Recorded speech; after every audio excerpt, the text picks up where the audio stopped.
Good evening, ladies and gentlemen.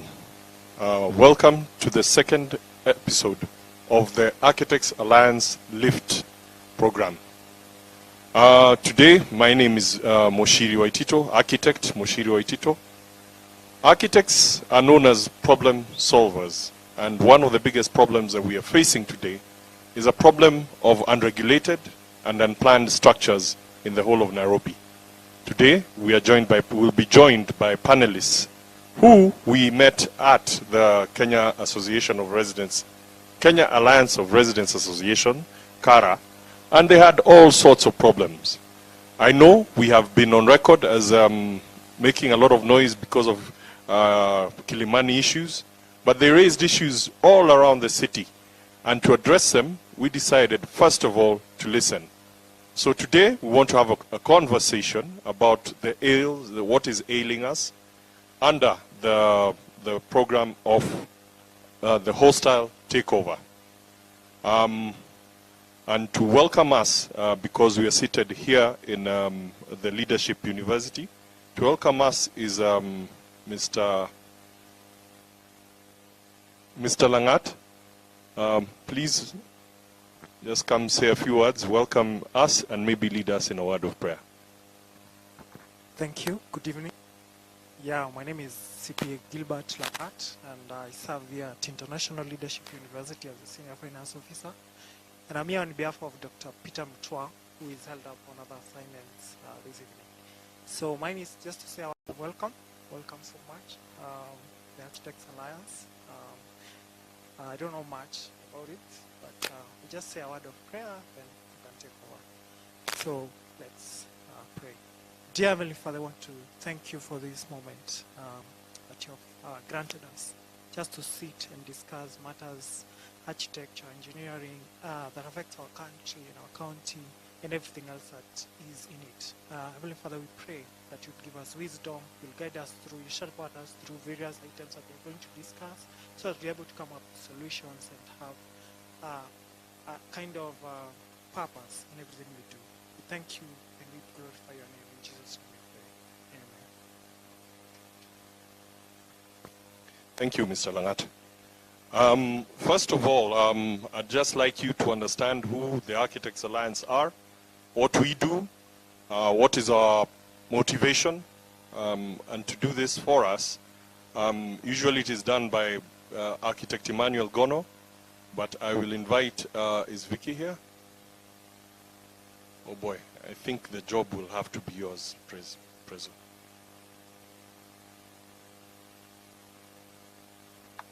All right, thank you Moshiri, and good evening everyone, and to our viewers and participants online, welcome again. And a quick reminder that the Architects Alliance, we are here to say architects are problem solvers, as you have heard before, and we want to participate actively and have our voices heard in the public discourse.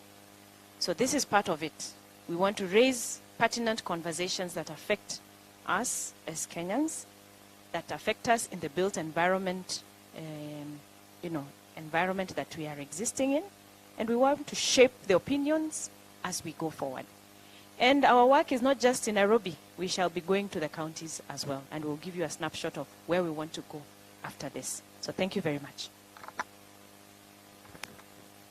Thank you, Architect, Senator, President.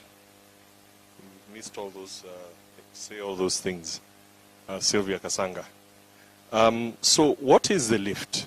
The LIFT was formed particularly just to come out and address the salient issues that are going on in our society today. And as architects, we happen to have our fingers in all pieces of the pie. But the first thing that you need to understand about architecture is that it is about solving problems. Usually you solve them as in built environment form, but at the end of the day, if you're doing a school, you're solving the problem of educating the children. So you design around all those things. And part of that now came the problem that we've been having in the city. Why do you buy a house and suddenly there's a disco next day, somebody making noise for you? Why do you buy into a place where the environment was clean, safe, and suddenly there are kiosks at your entrance, the sewer spilling over? And one of the things we realize is that unless then we have an educated populace, then you're not asking the right questions. And the questions to ask are not primarily why these people have failed. Today I'm happy that I sat in a forum where one of our panelists actually said that the problem with these guys is that they won't take you seriously until it is their problem personally.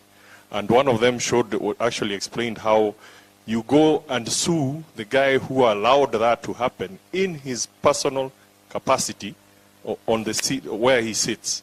So there's a lot which will go on today's lift up, and I hope all of us who are watching online and who are here will learn a lot from our engagements. So without further ado, I'm going to call our convener for the session today, Irene Agutu, architect Irene Agutu, and she'll take over the session from here henceforth, and to introduce our panelists and to run the panel discussion. Thank you. Irene?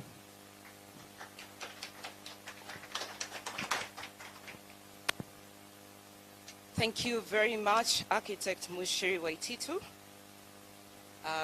Good evening, everyone, and welcome. Welcome to our session today.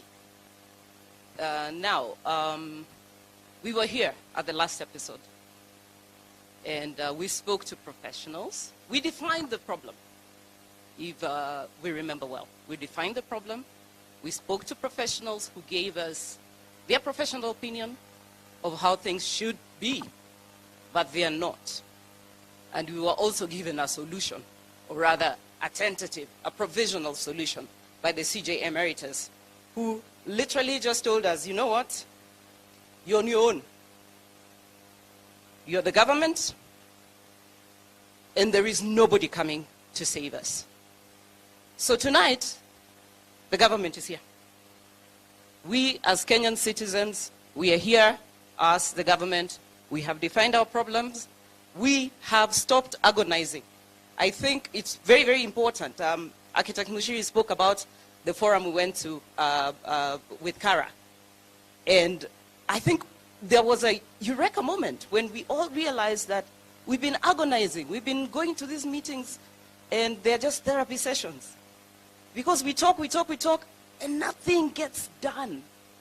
As a matter of fact, if I remember well, and for those who were in attendance, the agencies that were well represented on the panel on that day, it got to a point where the citizenry just said, enough is enough, don't even talk to us.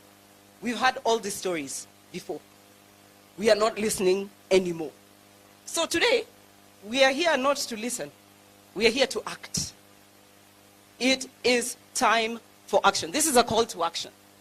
And we have panelists who have very well defined trajectories in terms of how do we then action from where we've been immobilized. We've actually been immobilized for a very long time. How do we move kids from learn there? to be independent, What is the next you're step giving forward? them So I will begin by introducing our panelists. And today we have representatives from various residents' associations, because we are giving power back to the people. It is time to give power back to the Great people. start. And we're waiting no more for Prestige no agency It to all come and save starts us. with a great start. So we will start again, Now counting like the I said regional last and time. vanilla We flavor. have good manners, and we always give ladies the first preference in every way possible. We have a beautiful lady by the name of Anderito. Now, Anderito is a community mobilizer. She is the chairperson of Moving Stars Women Group, which is a volunteer organization based in Juakali, Embakasi. And what does Moving Stars Women Group do? They run environmental initiatives such as tree planting and community cleanup, which includes, of course, getting rid of the plastic menace. They also feed the less fortunate through a feeding program that Anne runs very efficiently. Then they also give support to persons with disabilities, again, through the same feeding program and through caregiving. So she coordinates the caregiving of the PWPs from within the community and ensures that their needs, maybe not all of their needs, but most of their needs, at least some, as much as to the best of her ability. This literally should be things that the government should be doing for the PWPs. So what am I saying? Anne is the government. Kweli uongo Anne? Wewe ndio serikali, si ndio? So over and above that, and actually one of the reasons why she's a person of interest to us today, Anne volunteered herself during the Embakasi, the Mradi Embakasi gas explosion. She volunteered herself to participate and take part in the identification, evacuation, and registration of the victims. So she has a very comprehensive database of the numbers, real, not imagined, real. Even as we sat before we started the discussion, she was taking stock of who is where. How are they? Who is in which hospital? Have they been moved from here to there? Again, something that the government of Kenya should be doing, but they are not. Karibu sana serikali. Andorito. Please come and take this seat here. Karibu. Secondly, we have a gentleman by the name of Teddy Obiero. Who is Teddy Obiero? Teddy Obiero is the founding chair of something called Alliance of Nairobi Metropolitan Residents Association. Mbona mkona too many words? Simsame tu mini chairman. Sitatosha. Hii kitu inaitwa ANRA. ANRA East, which represents Nyayo Embakasi, I would imagine, or the eastern part of Nairobi. He is also the current chair of Nyayo Estate, Nyayo Embakasi Residents Association. He's a board member of the Metro Alliance, which he will tell us a little about, because the Metro Alliance is a new entrant in the game of citizen action. He's an accomplished environmentalist, and some of his achievements listed, but not, it's not exhaustive, but, quick overview. He ran the first circular economy zone in Kenya, which is in Nyayo Embakasi, and they were awarded by the Ministry of Environment for their initiative and for their efforts. And I do believe Badi of NMS also gave you a reward for that. Now, under his belt, together with his community, of course, there's 25,000 trees grown, not just planted. And when I say grown, I mean that they planted them, they nurtured them, and the damned trees are growing. So the ones that died are not even in this tally. And that is quite an achievement, I must say. He's also involved in e-waste collection and recycling, which again, the culprit of plastic. So that initiative is also under his belt. So what does Teddy do professionally? He runs an ICT firm specializing in systems security, which include, but not limited to, CCTV, biometrics, access control, and structured cabling. So we just wonder where Teddy gets all the time to do all this community work. So which suffers? The CCTV? Inafanya kweli? Because something's got to suffer. Karibu. Karibu sana. Please take a seat. Our third guest tonight, or our third panelist tonight, there's a now Mdaku guy. He's got udaku mingi sana. Anaitwa Alfred Njeru Ndambere. I'm told Njeru means white. Or should I say brown? But the guy is black. He's an advocate of the High Court of Kenya. He has an LLB. Ujijazie what LLB means. Mimi ameniandikia tu LLB. From the University of Nairobi. So he's well educated. And he has an LLM, master's degree, from the Warwick University in the UK. Lakini hana kizungu mingi. Huyu ni litigator, which just means ye ni mtu wa kupeleka makesi kotini. Mara nyingi anashindwa, saa zingine anashinda. He's also an educator, basically on matters legal, and I think it's instructive to note that his students are ni watu wa Gumbaru. Yeye ni mwalimu wa Gumbaru, and he's an activist in law and development matters. So he will tell us more about his activism, because he's really got a very checkered career in activism. I will welcome Counsel Alfred Ndambiri. Karibu sana. Also on our panel is another Njeru Njiru. I am told what Njiru means is black, but the guy is brown. So nyinyi watu wa Njeru na Njiru, decide how you want to play this game. So Ken Njiru is the CEO of Ungwana Institute. He's also the chairman of Mountain View Estate Residents Association, or MVERA.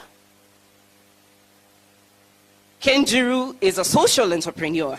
He's focused on society's problems from a social enterprise perspective. What that simply means, he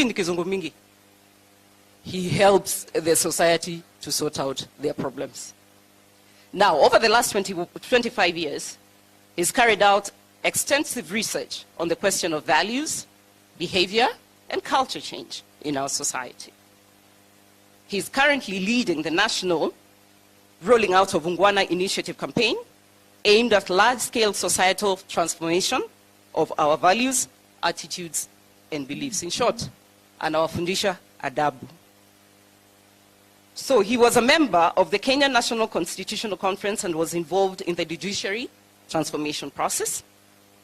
He has worked with the youth on empowerment projects such as the Kenya Youth Empowerment Initiative. He is a holder of a Bachelor of Commerce degree in Business Administration. Now this guy is sneaky. He didn't tell me where he went to school. So I will assume it was not, or was it the University of Nairobi? So he has undertaken a lot of transformative leadership seminars. And he's also a graduate of the CSR International Master's class. So what we're saying here in short, Ken Njiru is well educated. Karibu. Please take a seat. And to top up the panel, we have an alumni. An alumni just means that somebody who's been there before, who's been there, done that, and is wearing the t-shirt. So she was a panelist in our last episode and made very, very invaluable contributions. And because she now understands the problem even more than all of us combined probably, we have an active citizen, the active citizen, otherwise known as Chero, who will join us tonight as the co-moderator. Karibu sana Chero. And you will take a seat on the other end.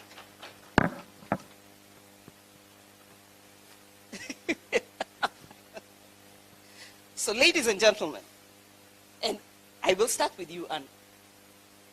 Anne, umefanya kazi mingi sana huko Embakasi. I want you to give us just a brief overview of, number one, the problems that you're facing in Jua Kali Embakasi and your involvement in the gas blast. What you saw? Tuambie tu, uliona? tafadhali, we need to just understand. Because everything that we have seen, it's either we've read, ama tumeona kwa mtandao. Is it true what is being said? Please tell us what exactly, because ulikuwa kwa ground, si ndio? To show, where to show?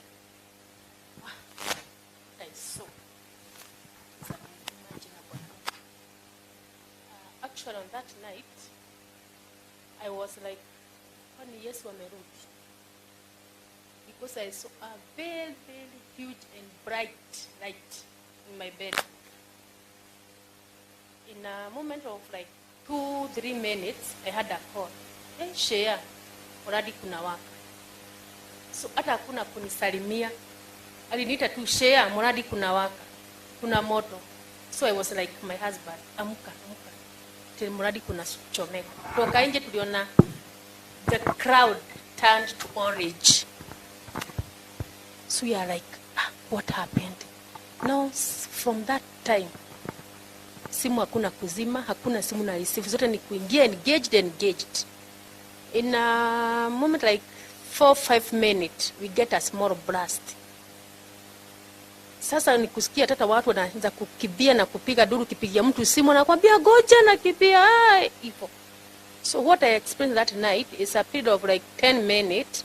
We got the mother of the blast now. Yenye sasa inaenda Philo. Tell us, how far away is your house from the site of the blast? It's almost 1.5 kilometers from my house and the scene. 1.5 kilometers. So you can imagine the blast, the mother of the blast made everyone to be awake. Hata mtoto mdogo. Hakuna mwenye alilala. And what I experienced that night, nilisikia Embakasi yote imeisha. Because we couldn't imagine the huge fire on the air, roaring loud and loud. Up to where I was, there was a lot of air heat. You're gonna had it in your skin. But at the time, did you know what was going on? No. Later after the blast now that the time that we come to realize there's something was going on. One of the survivors called us at around 3 a.m. and tell us that there was a leakage of a truck, of a gas. So this is 1 a.m. and at what time did the blast happen? Around 11:30. Yes, p.m. So you can imagine that moment. It was like tunakibia, we rescue the people, wengine wanatoroka, wengine wamechomeka, hawana nguo. It's a moment of watu kulala. So mtu venye tu analanga kwake, anachomoka tu kwa nyumba hivyo. So mama anakibiria mtoto, baba akikibia huko anakumbuka watoto, anarudi, anachomeka, mama amehepa na mtoto, blast inampata bere. So it was a lot of confusion. It was a lot of in order. It was a lot of in order even in the security, because kila mtu alishtuka. Hakuna mtu alikuwa anakumbuka even police an alarm. Because at a moment we were expecting the firefighters to be on the ground on the spot, but they were confused. But as a community leader, did you take the initiative to maybe alert the firefighting department? And do we have that? Tuko na hiyo nini? Tuseme uko na namba yao? Okay, I don't have their number, but I contact my leaders from the MCA office, chief's office, my colleague, the mobilizers in the ground. But one person called me and told me, Shea, nimepiga simu kwa jeshi, because they are our neighbors. So at the moment, amepiga simu kwa jeshi, I contact my chairman from the county, the team Ngwanda. I call the county rescue team and the firefighters to come on the ground. Akaniambia report ishafika. You see? But namuuliza ishafika na hakuna magari kwa ground. But zilifika zote pamoja, like 4 of them at the same time, but different direction, but the scene, it was inaccessible. Because of why the was it flame. inaccessible? Because the flame was too strong? Huge and Are there strong. roads that were leading to the site? Iko kwa barabara? Iko kwa barabara, but it is not so good. Yeah, so the accessibility for the scene Na maji? was not. Kulikuwa na maji? Wengine walisema si ya maji, hata imepita maji, they need the, I don't know, there's something like air, ama ile ya hewa, sasa sijui ya hewa. Carbon dioxide. Yes, yeah. Okay. Kwa hivyo uliona zile numbers tunaona kwa nini kwa mtandao? Are they real or imagined? Zile naona kwa mtandao concerning the victims. Concerning the victims, because you've been directly They are involved not with the the victims. real numbers because at that night mimi nikipigiwa simu na my relative nilimwambia niko sawa. Mwenye affected aliambiwa kucha. So When your alikimbia na kids kidogo. learn to be So independent, when the Red you're Cross came giving to the them crowd, a- they capture only the people who are homeless. Hawana mahali ya kuenda, hana mtu wa kumuita. Number 2, kuna wale eyewitnesses. They come to rescue their neighbors from like my village, Chwakali, great start. other from Terafi, Prestige others from Imaginary. Tasia. It all Tawala. starts So they got with a banned. great start. So they, Now comes they go in back to original their and vanilla areas. flavor. So you can imagine all the number of the victims that are in the crowd. Actually, in the government, they are reporting about the homeless of 148. But in the real sense, we give out the food that were donated from the government, 761. Na hakuna mtu alikuwa hana kidonda. The password was the scar of the ban. So everybody who came in for the feeding had to show a ban. It is not the matter of showing. We You could see mwenyewe it. unaona mpaka unaogopa. So anapita, unampatia chakula. They gave out the 50 kgs of rice, 50 kgs of beans, jiko, blankets, mattresses, the kitchenwares. So they were given everything. But even kubeba, I thank Madam, our women, Pasaris. She took that initiative for paying boda people to take care for those luggage. Hizo kamsigo wapelekewe mahali. So the women wakaenda. rep was on the ground. Yes, it was the crowd. Again, our spokesman, Honorable Mwaura, was the crowd. Our DP was on the crowd. We thank them because they responded By DP quickly. you mean Deputy Deputy President? President, yes, or Deputy President. But what we show on the ground there was a lot of disorder, arrangement hazikuwa, because kila mtu alikuwa nakibia up and down. But after 2 days, we made a good proper arrangement for those guys and to do a follow-up. But again, I come to realize I was alone in the crowd doing the community work. When I went to the sub-county office, they say go to admin, what admin of Utawala. When I go to him, By alone, do you mean that you were not getting support from Support, yes, from them. from the government officers that should have been supporting you? yes, no, they didn't support me. Why? They was thinking I'm a threat to them because they are county government. Yes. Okay, very interesting. So, Teddy, you also come from the neighborhood. Correct. We'll start by just defining. Adia Mbakasi, you're the chair of the Residents Association. Tuanze na shida zenu ni zipi? Because what we have come to realize is that Nairobi, all the residents, all the neighborhoods, we almost have the same problems. And it doesn't matter which part of town we come from. Able to show, Nyambakasi, your main pain points, what are they? What are they? Not even with reference to the fire. What are they? Water. Amjoga Skumingi? Nyayo we have to skip shower. You either decide you shower or you cook. So, I mean. You have to make that decision. Yes. So yeah, just give us a quick overview of how the living situation is in Nyayo Mbakasi. This is a 5,000 unit dwelling that was set up by the NSSF early 90s, completed in the late 2000s. I think the envision was we would be getting regular water. That's why every single apartment has got our 890 liter capacity. And this is a 3-bedroom family standard unit, meaning in a standard family setup, you will have a nanny, mommy and daddy, and probably 2-3 children. So these are about 5 individuals in one house who have to share 800 liters of water for an entire week. If you do your quick mathematics, you're looking at almost under 120 liters per person per week. You can imagine. So you have to pick whether you're going to do your laundry, you'll have to shower, you cook, and you'll do everything. So what do? We keep buying water, which is very expensive. A standard household in Nyayo Estate will probably spend about 8,000 extra from unsafe water suppliers because we get bowsers all over and we don't even know the quality of water that we take in. A study was conducted by a resident. She's a doctor, a dentist, and she found the fluoride levels in the water that we buy is quite high, affecting the young, the little children, especially the ones that still the bones are forming, you know. So it's a menace. Do we already see the manifestation of the consumption of this water Absolutely. on the children? Is it already showing? There is a young girl. We normally have a children committee, and there's a young girl who does ballet and all kind of dances. As she grew up, she came to realize her teeth have darkened, and her personal, you know, the image and, you know, it really affected her personality. And you know, residential areas. I mean, when I come to Nyayo Embakasi, I see houses very well planned. This issue that you have, the ukosefu wa maji, do you think it's a planning issue, or is it a problem that is it a manufactured problem? Is it a planning issue? Is it fundamentally a planning issue, or it's a problem that is?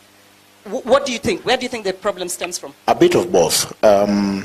Nairobi City County is the parent, basically I'll say it's like they own Nairobi Water Company. It's one of the two, you know, same coin. So you've got a county government that thinks that's a problem of that company. That company reports to the county government directly. In fact, the governor appoints the entire board. And when you complain to the company, we don't have enough water. Right outside, we've got our main pipe perforated so many times. The illegal connections mark you today. They are done, and they are basically, this is Nairobi Water selling water to other people So illegally. It is indeed a bit of manufactured. Totally manufactured. And of course, also, there's a planning issue to it as well. Because our neighbor Tasia, for instance, if you've been keen, if you look at Tasia 1, 2, and 3, as you come from further, they're a bit low. It's actually low density kind of Tasia. Then it keeps growing towards Gate B, Nyayo, and then it explodes in Tasia 3. What happened here? Tasia was supposed to be a low density estate. So the sewer line, the water capacity of the pipes and everything should have taken that in consideration. Of course, that's what was envisioned. What did they do? NSSF owned this entire piece. NSF owned Nyayo, owned Tasia. What do? They decided to sell and all those high rises that we see now in Tasia without provision for this basic infrastructure, which is sewer, water, and of course the roads. So we are building on without infrastructure, regardless of, because this is the same problem that we've been hearing, Kilimani, Kileleshwa, Lavington, Riverside, now it's moved to Karen. So this means that all over Nairobi. It's a Nairobi problem. It's a Nairobi problem. It's a Nairobi pandemic, and we have insufficient infrastructure, kila mahali. It's everywhere. It's everywhere. Yeah. Okay. That is very helpful for us to really get the clear picture, because in a very organized estate like Nyayo Embakasi, I mean, a lot of us, we look at Nyayo Embakasi and the roads are wide nicely. It's a beautiful place. But if infrastructure is still a fundamental problem there, then I think, you know. They're private roads. Internally, we've got beautiful roads. Well, of course, they're wearing off right now.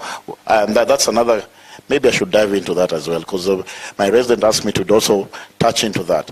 We've got potholes forming in Nyayo Estate, and yet we pay land rates like everybody else.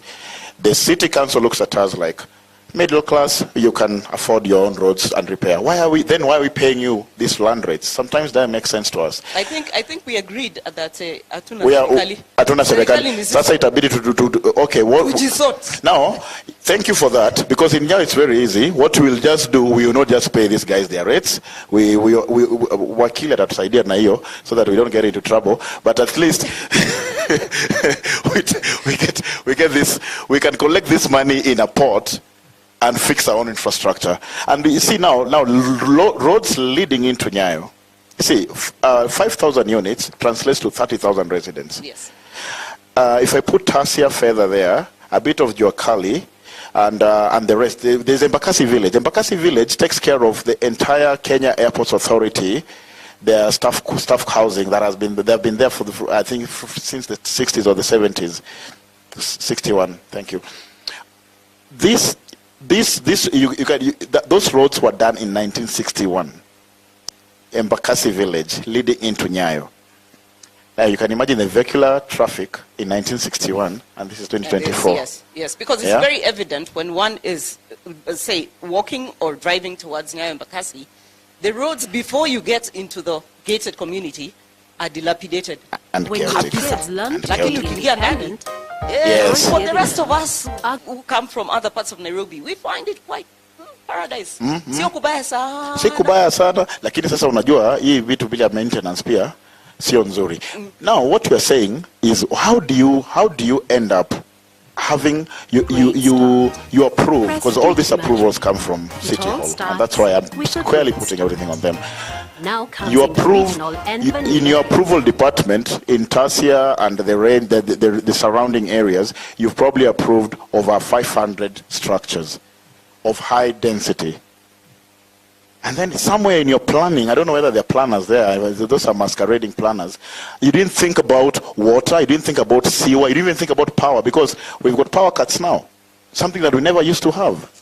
You know. So, like you said, since this left and we're taking over, this might sound insightful. I think, Wakili, after this, I'll have to take your contacts. My residents and I think what we'll do is decide whether we will be paying these guys or not. Well, that is, that will now be part of the solutions we are seeing. Yes. So now I will allow Wakili. Yeah? Yes, to me, I know you better as an activist. Activism yako inajulikana. So over and above, I know you have been very, very active in fighting for the rights of citizens in Parklands, and you'll give us an overview of that as well. But just give us a brief history of your activism, how it started, what motivated it. We do know quite a bit about your checkered history in activism. Kindly tell us, kidogo tu, sio kwa wingi, summary. Yeah, thank you. It's good you use the reference activism. In most cases, if you ask somebody who is an activist, anaonekanaga huyu ni adui, huyu ni mtu hata hajui ni kitu gani anafanya. But from my own knowledge and experience, activism ni ile wewe mwenyewe unajiamulia, unasema niko na nguvu, niko na ujuzi na naona mambo haiendi vizuri, so nitachukua hatua. Hivyo tu, hiyo ndio activism. Hakuna mambo mingi. When I look at where I come from my very early age, but more so after I qualified, to be a lawyer advocate and opted, to be assisting, helping the vulnerables. I realized that there are so many risks that I had to take. And the risks involved, if it is agreeing to take a case in court because of violation of, even before we had the 2010 constitution, we had a constitution which was recognizing, fundamental rights. So if it was about filing a complaint in court on violation of rights, the risks, those years, and I'm talking about 30, 40 years, was certainly greater than what we have today. I would, for example, remember an incident where when the fight was for multipartism, I'm talking about, 1990s up to the year 2000. How old are you? I was of age. I got instructions to file a case in court relating to an activist, I'll use that language, whose body who had disappeared. But there were stories, information that he had been killed and the body buried in some public cemetery. So the instructions were, and coming from the legal knowledge, the application that I had to file was for production of the body of. It's called, yes, the term we use is habeas corpus. So I was a bit hesitant to take those instructions, but I decided, let me try. I prepared the application and a certificate of urgency. Went before, even those years we used to have, there would be duty judges. I would not give the name of the judge. My application was heard, and on the same day, orders were made that the police produce the body of the deceased activist in 3 days.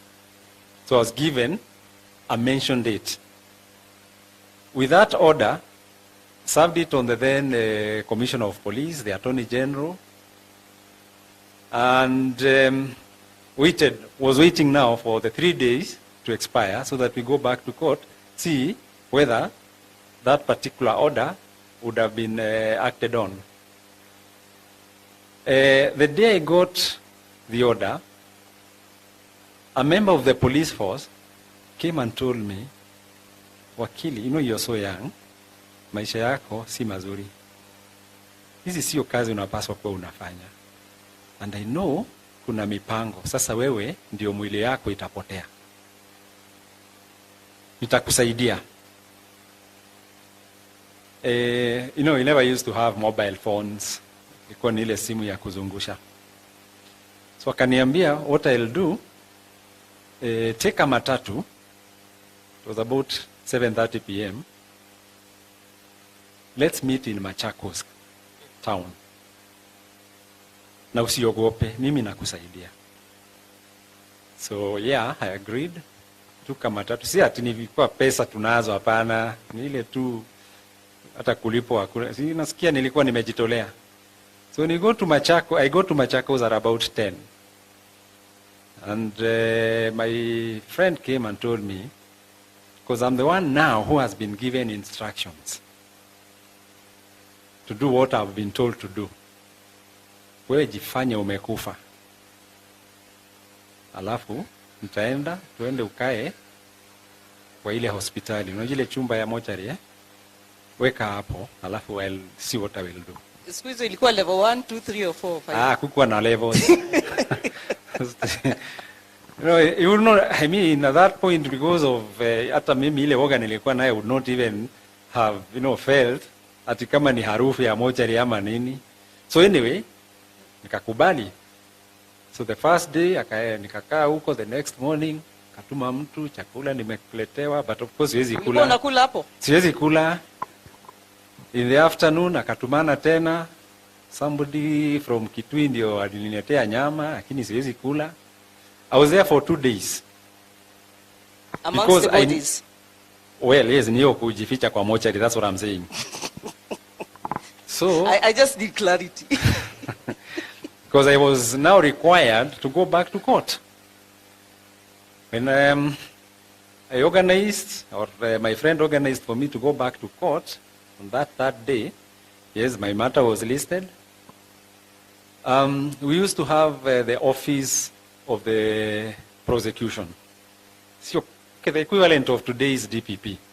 By that time, it would be, you know, senior counsels working at the Attorney General's chambers. And when I went to court, first thing, the prosecutor told me, ulikuwa umetumwa unataka mwili, tuko nayo. And when the file is called, I'll tell the judge, tuko na hiyo mwili. Atupatie nafasi, tuende tuchukue hiyo mwili turudi nayo na wewe. So yes, when the file was called, we went in, and the prosecutor then addressed court na kasema, hiyo mwili tulichimbua jana na iko City Mortuary. So tutaenda, either akishaona, turudi tena, alafu court itaamua. So having spent some 2 days, you know, at Machakos Mortuary, I didn't find it hard now to go to City Mortuary. And then what did we find? Mifupa. I was told, sasa hii ndio mwili tulifanya application ndio hii. Sasa tutaiweka kwa gunia, tuipeleke kotini, because the order is saying produce the body of. Anyway. So not only are you, Boo, I look at your CV again, an advocate of the High Court. Well, I was doing my work as an advocate. Not only are you that, but you're also an When authority your in kids dead learn bodies. to be independent, you're Well, getting that happened, but the effect, of course, was, to give me more courage when it comes to, volunteering and kujitolea kufanya hii mambo ya society. Niligundua, usipojitolea na ujitolee na roho Great safi, Start. na Press ukuwe stay tayari kuona It all chochote starts kile. with a great Utakuwa start. tu, Now comes unapoteza the wakati. original and vanilla. Because flavor. after that, okay, even that time I was still, working as an educator. I was carrying, undertaking civic education on matters of law, and I had started doing that when I was at the university. We had a program that time called Each One Teach One, taking the law to the people. We used to visit secondary schools, teacher training colleges, prisons, kwenda kufundisha tu mambo ya mama yako, baba yako akikufa na unataka kurithi mali yake, unapaswa kuwa unafanya nini? Usianze kusema baba alikufa na shamba ni langu.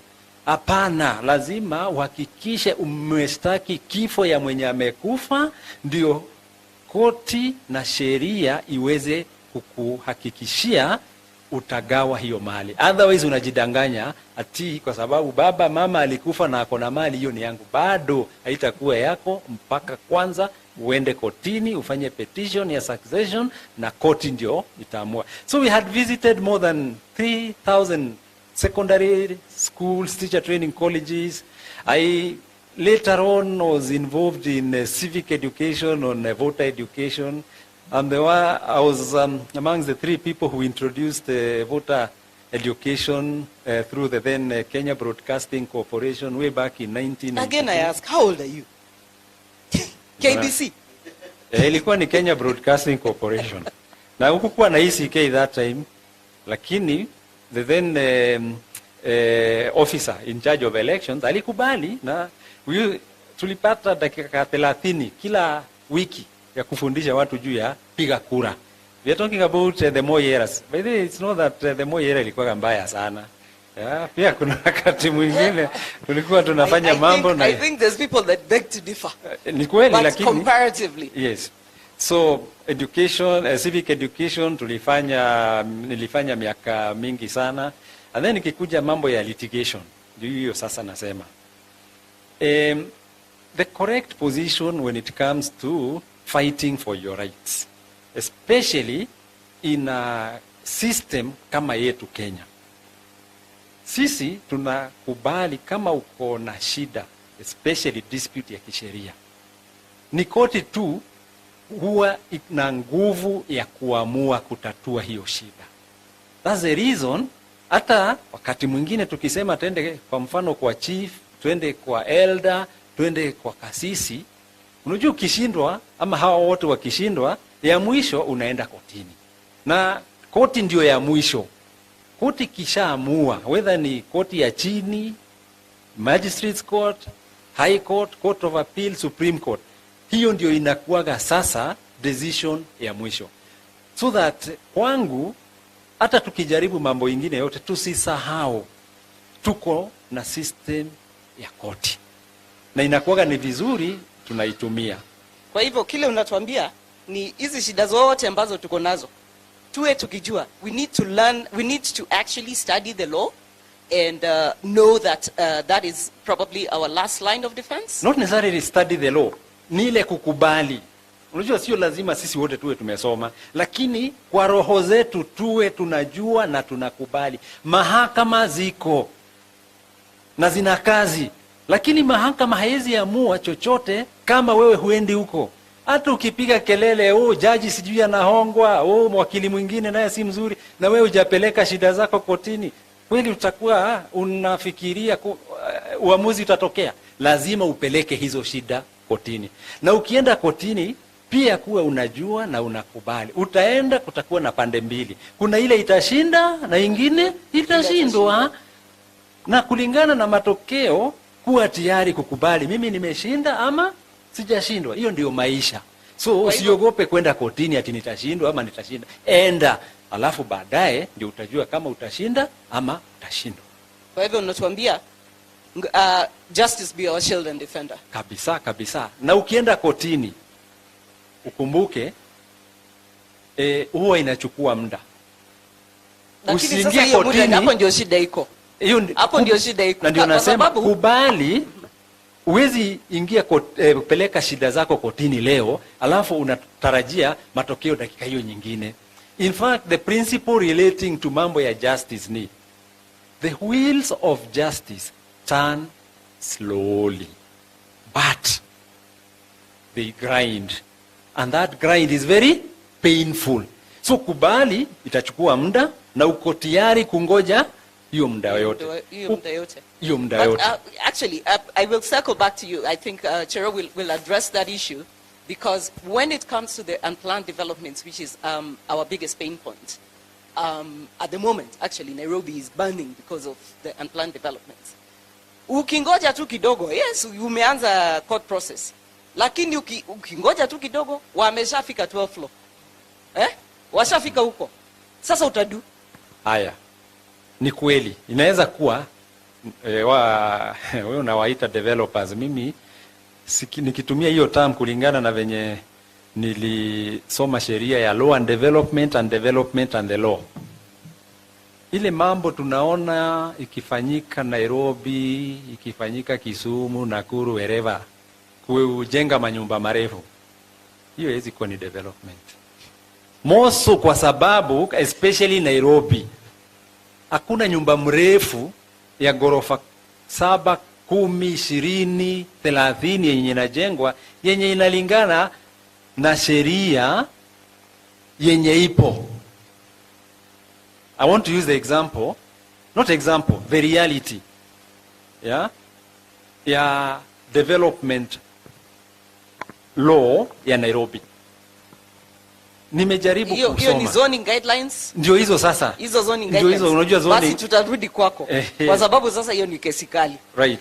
So ukiona mtu amejenga nyumba imefika hizo ghorofa 16. You see, kama ulikuwa umeanza process ya kotini, wewe wacha endelee kujenga. Kisha mara ya mwisho ukifaulu na yale malalamishi ulikuwa umepeleka kotini, na itakuwa ombi ni kwa sababu hakufuata sheria, koti toa amri hiyo nyumba iangushwe. Na tunafanya hivyo, tunapata. Have we yes. Anyway, Chero will ask you that, because I think she's got a burning question on that one. Usiogope, wacha endelee kutumia pesa yake, ni sawa. Bora tu na wewe umeanza upande ule mwingine. Itafika wakati utaanza watu wanakuambia, it is not possible to bring down 16 floors with 200 units with an occupation of 600 people. Sheria ni sheria.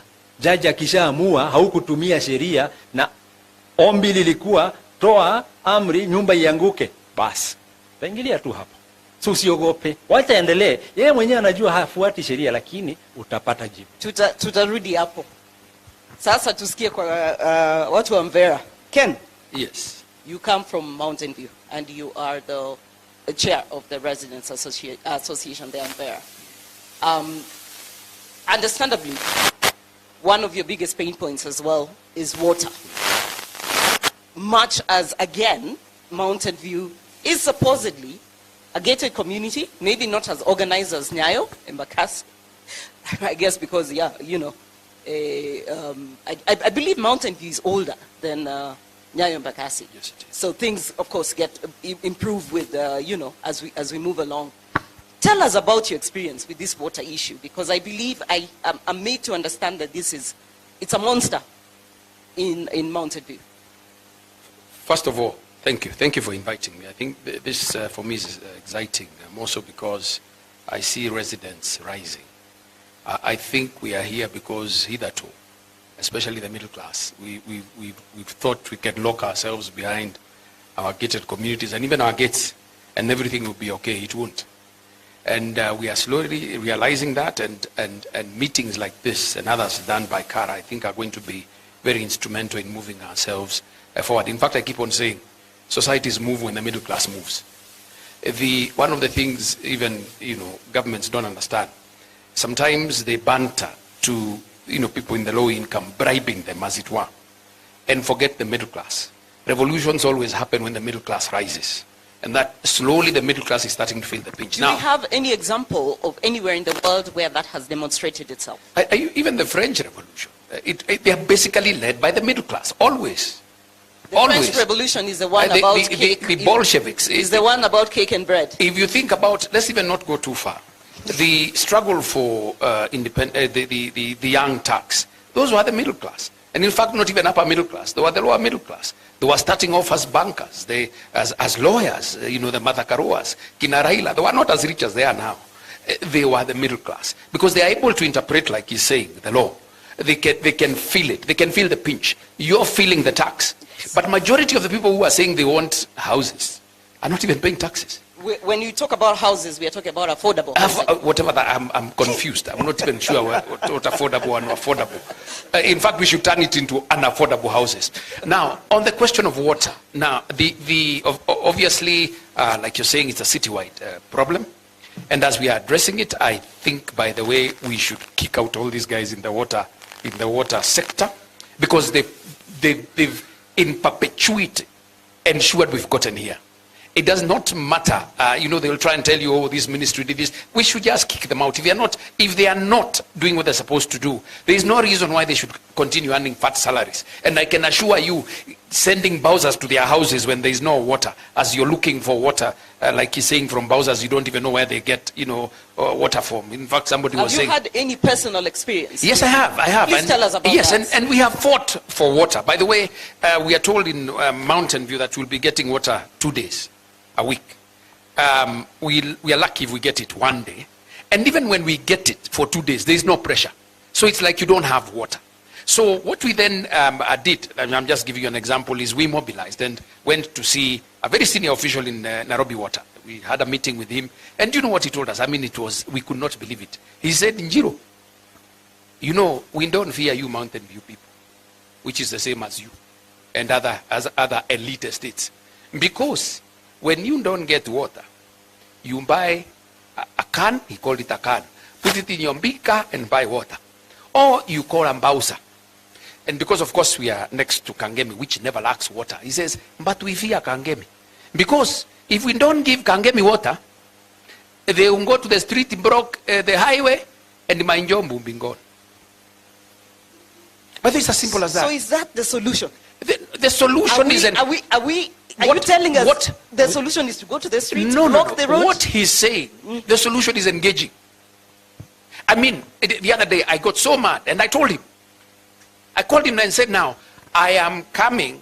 We are about 300 homes, possibly 2 cars, husband, wife. I said, I'm coming with 600 cars to see you in your office. And he panicked. I'm coming, Jiro, I'm coming. What does 600 cars mean? You're not picketing. But you've simply blocked the roads. And that's how we must start operating. Some of us are scared of stones and tear gas. Go in your car, but 600 cars, I can assure you, you've stopped. When is tear gas? AC. In a reduced, na maji unaweka. But all I'm simply saying is, there are ways, and I think we need to be creative. You don't have to go with Mabango. 600 cars in industrial area, Nairobi city stops. And put them off. What do? Do they tow them? What do? Even if they throw tear gas now, you still, even if you get out of your car, you leave the car there. You still have to come for the car. We need to be creative. And sometimes, I don't know whether you have the same experience as leaders of estate associations. Sometimes it's so frustrating. You have a lawyer like you. Most of them, by the way, simply open the curtain and close. They'll pay their dues. But when you tell them, let's go and face those people, oh, their tails are between their legs. But I'll tell you, they are between their legs. Our education system. All of us, even us seated here, we went to a school where if you challenged the headmaster, you are sent home for being an inciter. So if you had boll weevil swimming in your food, you had to eat it cheerfully. Because if you call it a boll weevil, your parent is called. And your parent tells you, I did not send you to school to eat. I sent you to school to do what? To learn. So you learn very fast that you do not challenge authority. So we have lawyers, doctors, teachers, even judges. He's talking about judges. But they won't lift a finger. What is very interesting is, during the NMS period, I've constantly tried to whip up my member. And by the way, it's not just Mountain. I don't want people to say I'm crucifying them. It's a cross. I can see him shaking his head. Yeah. It's a cross because we have been taught to bow to authority. When Sakaja, before he's elected, he's greeting everybody. When he's elected, now he's a boss. He won't even see you. He gives you an appointment, you go to his waiting room and wait. Then you're told the governor has gone for another important meeting. Now you're not important. You see? Now, what happened was, our roads have never been fixed, by the way, repaired by the county government or whoever is supposed to repair them. Apart from the time the Pope came and he was passing through the main thoroughfare to a church. Nataka akuje tena. Nataka akuje tena tutengeneze. He came to a church called St. Joseph. Yeah, kila mwaka. Akija kila mwaka. St. Joseph the Worker. So because he was going there, they repaired the road. This kuingia. Kwanza tutamuuliza sasa ingie huko ndani so that they repair. Now, what then happened was, I managed to get to the door of the NMS boss. I said, General, you have never fixed you must now. Tells me, Njiro, we've not even been paid by the government. We have debts. But I can do for you one thing. I can give you trucks. I can give you these chips. I can give you engineers. Let's collaborate. You buy the tarmac. I don't have the tarmac. I said, that looks good. At least it's better than nothing. But what interesting was, with about 600,000 shillings and the collaboration of NMS, we fixed roads in a manner that has never been fixed before. Hitherto, we had been using 3 million to patch funny roads, of course by privateers who make sure that they patch them just enough for the next rainy season. Then you come and patch it up again. Our street lights had never been fixed. We got again into an agreement. Some of them were even rusted. And at least they came and changed the poles. Then they told us, okay, the bulbs we don't have, please buy. But that was a beginning. But my point is this. Did you buy the bulbs? Yes, we did. We did buy the bulbs. And now the estate... From your own resources? Yes, from our own resources. Okay. And the estate is lit. But for me, what is very critical is that the elite, we've refined the art of running away. But define elite. The people who live in those estates we're talking about. like what's your mountain? Not even mountain. Yeah, your estate. But basically, you're not in the slum. No. I'm telling you. I've redefined that. I disagree with you in that. You see, what is an elite? Kilimani is in Islam. No. Anyone who lives in Kilimani it is rapidly becoming a slum. Yes. But at the behest of right the now, of we are the all county living government. in slums. Yes. Ndiyo. We all live in slums. Ndiyo. Yes. Na ni kwa sababu we don't engage. So now I think the call should be, and this is why I like this conversation, and I like her fire, is if we have to take Mabango, we take Mabango. If we have to block roads, we block roads. But one of the things that I've never forgotten is Karengata Association. Of course, those were Mzungus first. In fact, Karengata, you will come to that. They refused to pay. Yes, I remember that. Yes. But that is, now we will be addressing solutions. Action. And when we talk about action, the first person that comes to my mind when we talk about citizen action, active citizen. Citizen ambayo ana act. Please give the microphone to our sister, who is an active citizen. Thank you. Uliza hawa watu maswali. I will ask. Thank you so much for having me here again. I'll become what we used to call at home the MCV, the most common visitor. Oh, ni yeye tena kwa pano. Amerudi. Chero kwani ana maisha. But I just want to first of all thank the panelists for their presentation, and thanks for inviting me to co-moderate with you. One of the things from my sister here is there is no disaster response in Nairobi. And it boggles my mind when I see the high-rise slums mushrooming all over the city. And we've been talking about it in bilateral conversations. Now wengine tukisema sasa kukiwa na moto, where are those fire engines going to come from? Na watatoshea wapi? Na je, kuna fire hydrants, kuna maji? Ama Bowsers lazima wafuate fire trucks? And how high do the ladders go? So these slums that are 16 stories, 17, 18, what if the ladder inafika 3rd floor? The rest of you tutafanya nini? Tutaruka. Tuchomeke. Many of these contractors are also cutting corners. Hawana fire escapes. So even if your inside is burning, there should be, outside the building, there should be that stairwell that's taking you down. At least muchomoke pale. Na mutumie hizo staircases, stairwells, the fire escapes. They are not there. We have to start asking ourselves, are we waiting for a building, 16 stories, with 4,000 people, wote wachomeke wakufe? Ndio tuseme sasa, tragedy. Ile Embakasi, I was very angry. It was not a tragedy. It was criminality. What was that gas refilling station doing over there? Then what when I say, oh, Paul, people have lost their lives. Nobody lost their lives. They were killed. These are criminal offenses. And on top of that, we have no capacity to respond. The water issue is critical all over the city. Whenever a Bowser comes to fill your tank, you say, Ngainde there. Because you don't know what is in that tank. Kabla tuende kwa water issue. Hebu tuambie. Manyumba zenyu ziko na fire escape? No.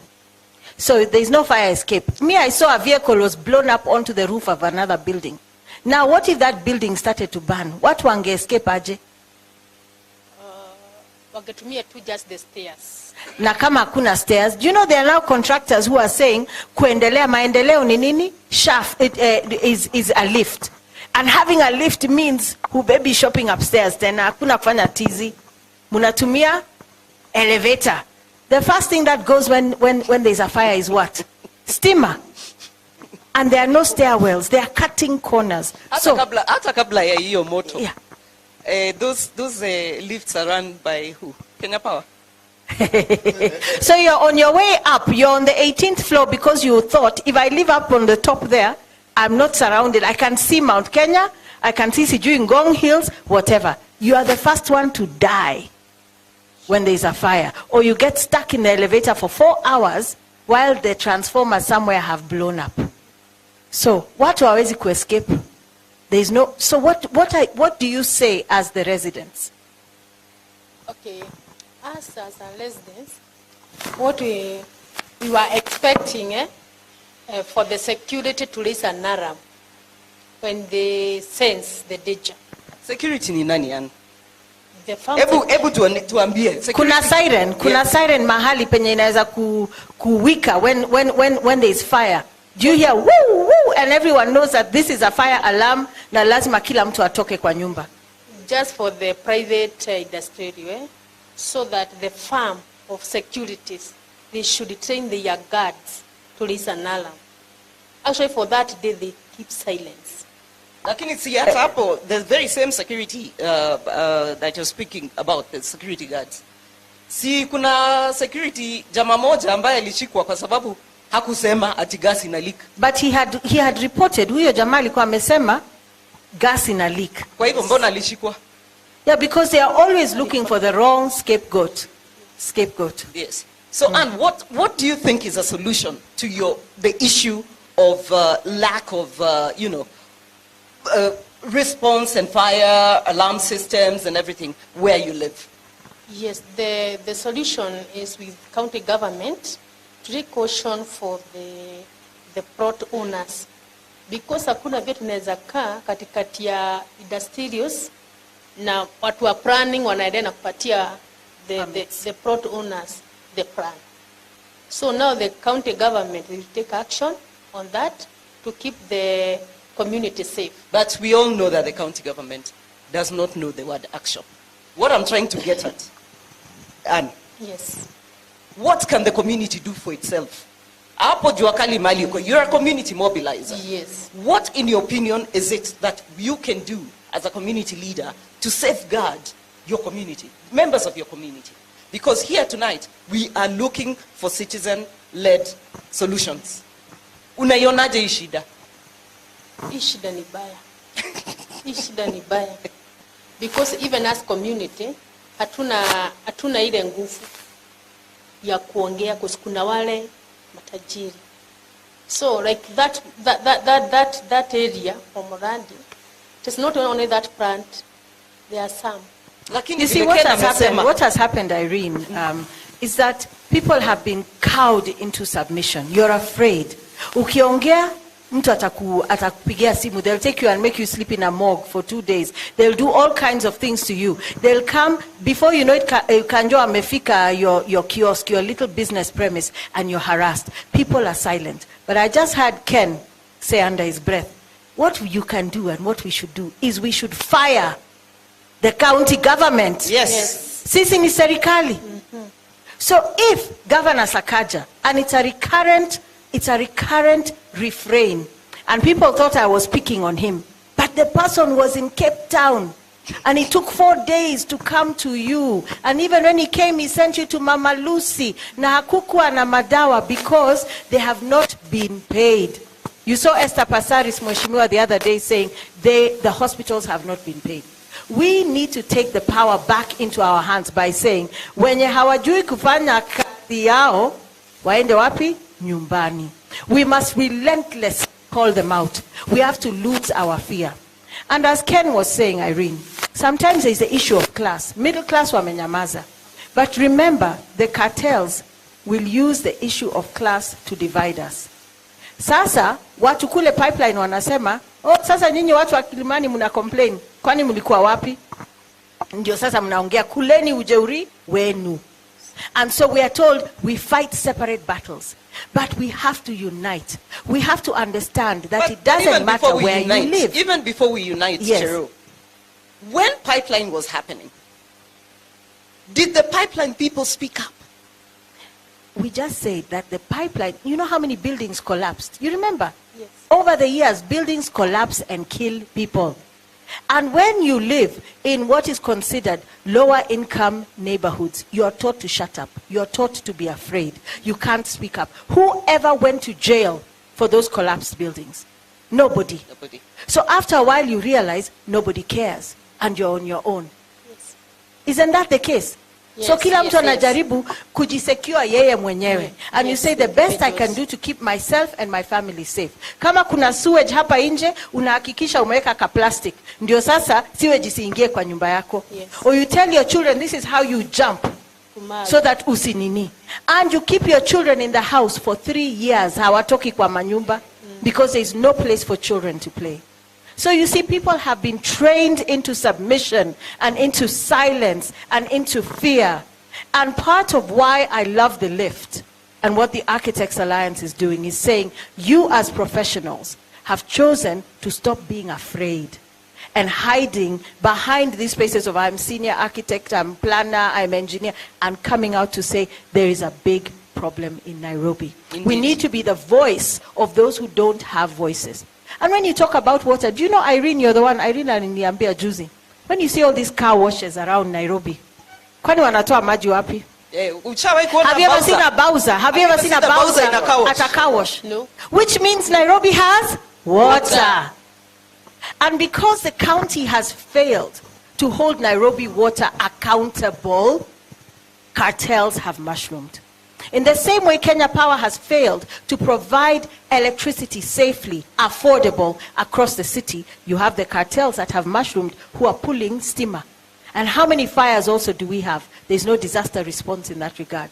And you cannot break the back of those cartels because they are making a lot of money from illegal actions because KPLC has failed to do its job. Nairobi Water has failed. Then we are left to fix our roads. It's impressive what you did, but it's also wrong. It's also wrong because that you should have to be. It is a private solution to a public problem. So we are being taught to look for private solutions to public problems. Yes. And what we are doing here is saying, actually, Nairobians, people of Kenya, we have a problem and we are going to seek public solutions to our public problems. And it doesn't matter how rich or poor you are, every child has a right to access all of these We can also services. take a look at it like this. Looking for public solutions to public problems. Could it also be the converse, looking for private solutions to private problems?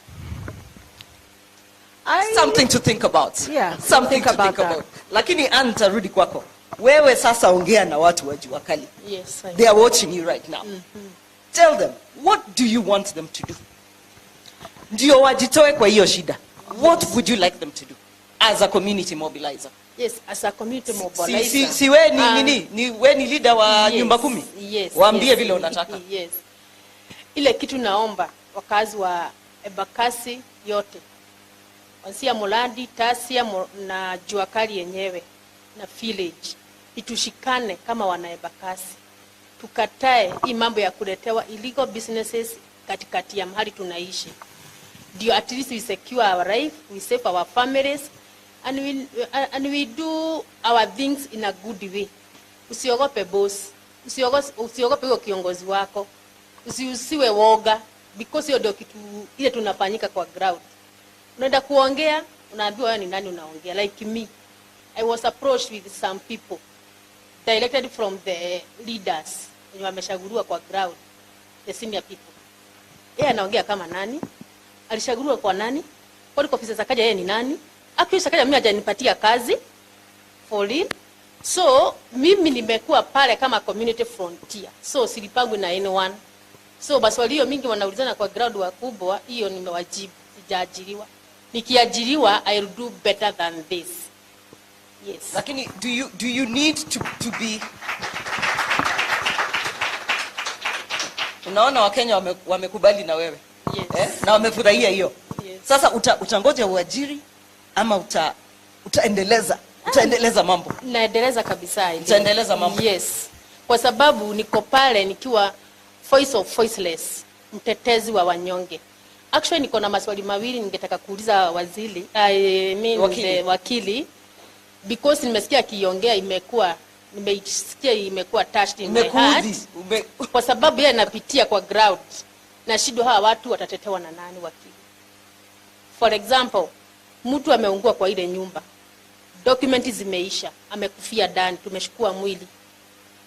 Sasa ripoti yake haiko kwa DCI, haiko kwa chief anajua tu kuna mtu lakini hatujui ni nani. Relatives wao wanaitishwa documents za kuverify venye umesema come with the death certificate tujue ni nani. So atatetewa na nani? Number 2. Mwingine mimi nimetembea Kenyatta Hospital. Actually even yesterday I was there with my fare. Familia yangu nyumbani tunangoja mama akuja alete nini? Maziwa. But hakuna mtu ananilipa. Nikapata wagonjwa wako serious ile mpaka akikuona ana expect tu umuinue. Anakuambia, "Oi, shika mguu." Hiyo miguu imefungwa yote. Mikono imefungwa yote. Hao ni wale ambao waliungua kwa the blast. Waliungua wakitoroka. That person alitoroka ndio asipatikane na moto, asikufia kwa nyumba, akapatikana kwa barabara. Unfortunately, nyumba yake iko safe. When the people were on the ground started with the Red Cross collecting the data, walikuwa wanashukua ile nyumba imechomeka, iko black. You can understand. But wamepata nyumba ya Ann haijaguzwa. But Ann mwenyewe ako Kenya, hakuna mtu akufanya follow up at Kenyatta. Walikuja one day na then they left. Now Ann ako ile bed ya kusema ni mimi duniani ni mimi kwa Mungu. May God forbid something happened to that person. The family they will mourn their relative. So hawana ile nguvu ya kurudi kwa government ya county kujua watasaidika aje. Now here I am. When I go to the leaders, wako na list. Tuko na list. But me as community leader, I know the family of Ann hakuchomekewa. Yeye mwenyewe ndiye alichomeka. Ikafika to this point, akatuacha ama ako to this point ya caregiver. Na alipelekwa nyumbani. You know, because of the traumatism yenye wanapitia kwa ground. Na waliona hiyo siku. So, hiyo waziri, hiyo wakili tutaifanya aje pia. Because we have to get the correct and the real names for these people. Because the cartels, the ground, they are many. Actually, we went with the Nyayo residents. Wamefanya a lot. Wame-contribute. They give their things, their money, clothes, so and again, everything. It is a private solution to a public problem. Yes. So watu wa Nyayo Embakasi wamejitolea, watu wa Teddy hapa. Yes, wamejitolea. Wamejitolea plus the churches they are surrounding the area. So it's a religious solution. Yeah. Now when I come to community, I go to the sub-county admin to give me the names zenye nimepata. Aniambia it is a matter of the data protection. Anakanyangia. Nikiingia kwa chief, the data protection. Anakanyangia. Me I've submitted my. So that is when you made the decision to collect walk your own data. Door to door, visit one by one until I get the right people to get donation. Actually, that's why I went to Kenyatta yesterday. Even Kenyatta, I had up like more than 4 offices. Up to nikafikia CEO. Akaniambia andika email. Imagine andika email ya kusaidia patient, at least hata akitoka, their relative, they can get hata kama nikafosha from the residents from Nyayo na Kanguo. Tuition nyumbani. Yaani unawekewa mikakati, unakuwa boundaries. You can't move act. Hii government inatupeleka wapi? Wakili will address those issues. I hope you've registered. One more. Uko na maswali mo? Yes, because inatetea wananchi. One more, because now it come to issue with DCI's office. Unaambiwa da ukaripot upate P3. Sio na kila kitu, daktari anacheza kila kitu kika kwa DCI. Unaambiwa hii original ndio yetu. Hii photocopy enda nayo. Inadanga hivyo wakili, because I have some cases. No, the copies of the P3s, because they don't have IDs zilichomekea kwa manyumba. Unaambiwa sasa hii original, siku ile original imeandikwa na daktari, umeenda ukajazwa. Sasa unafaa kuacha gani kwa ofisi ya DCI so that they can compensate when they Yes. Wana original wanabaki. So they are fearing like photocopy haina clear information na ndio mmekubali warudi nayo. Ken uko na swali? See swali. I really empathize, and as she talks, I feel deeply, right? But I think as residents of Nairobi, you please answer her question because we need to resolve the problem that is hurting at the moment. We need to make a decision, or rather to separate symptoms from the disease. What is the disease? You see, what she's talking about is the same suffering Kenyans must have gone through when buildings collapsed. You find there are people inside there. And yet, by the way, they were architects. They were all those guys who we see on those boats. But the building collapsed. All right? You go to that hospital, Mama Lucy. Money has been allocated. There are no medicines. For instance, I once listened to a nurse saying that she does not feed patients at night because she doesn't want them to call her to take them to the toilet. Meaning patients don't eat, and that is in a county hospital, level 1, level 2, or level 10, whatever levels we are talking about. Lack of level. Yes.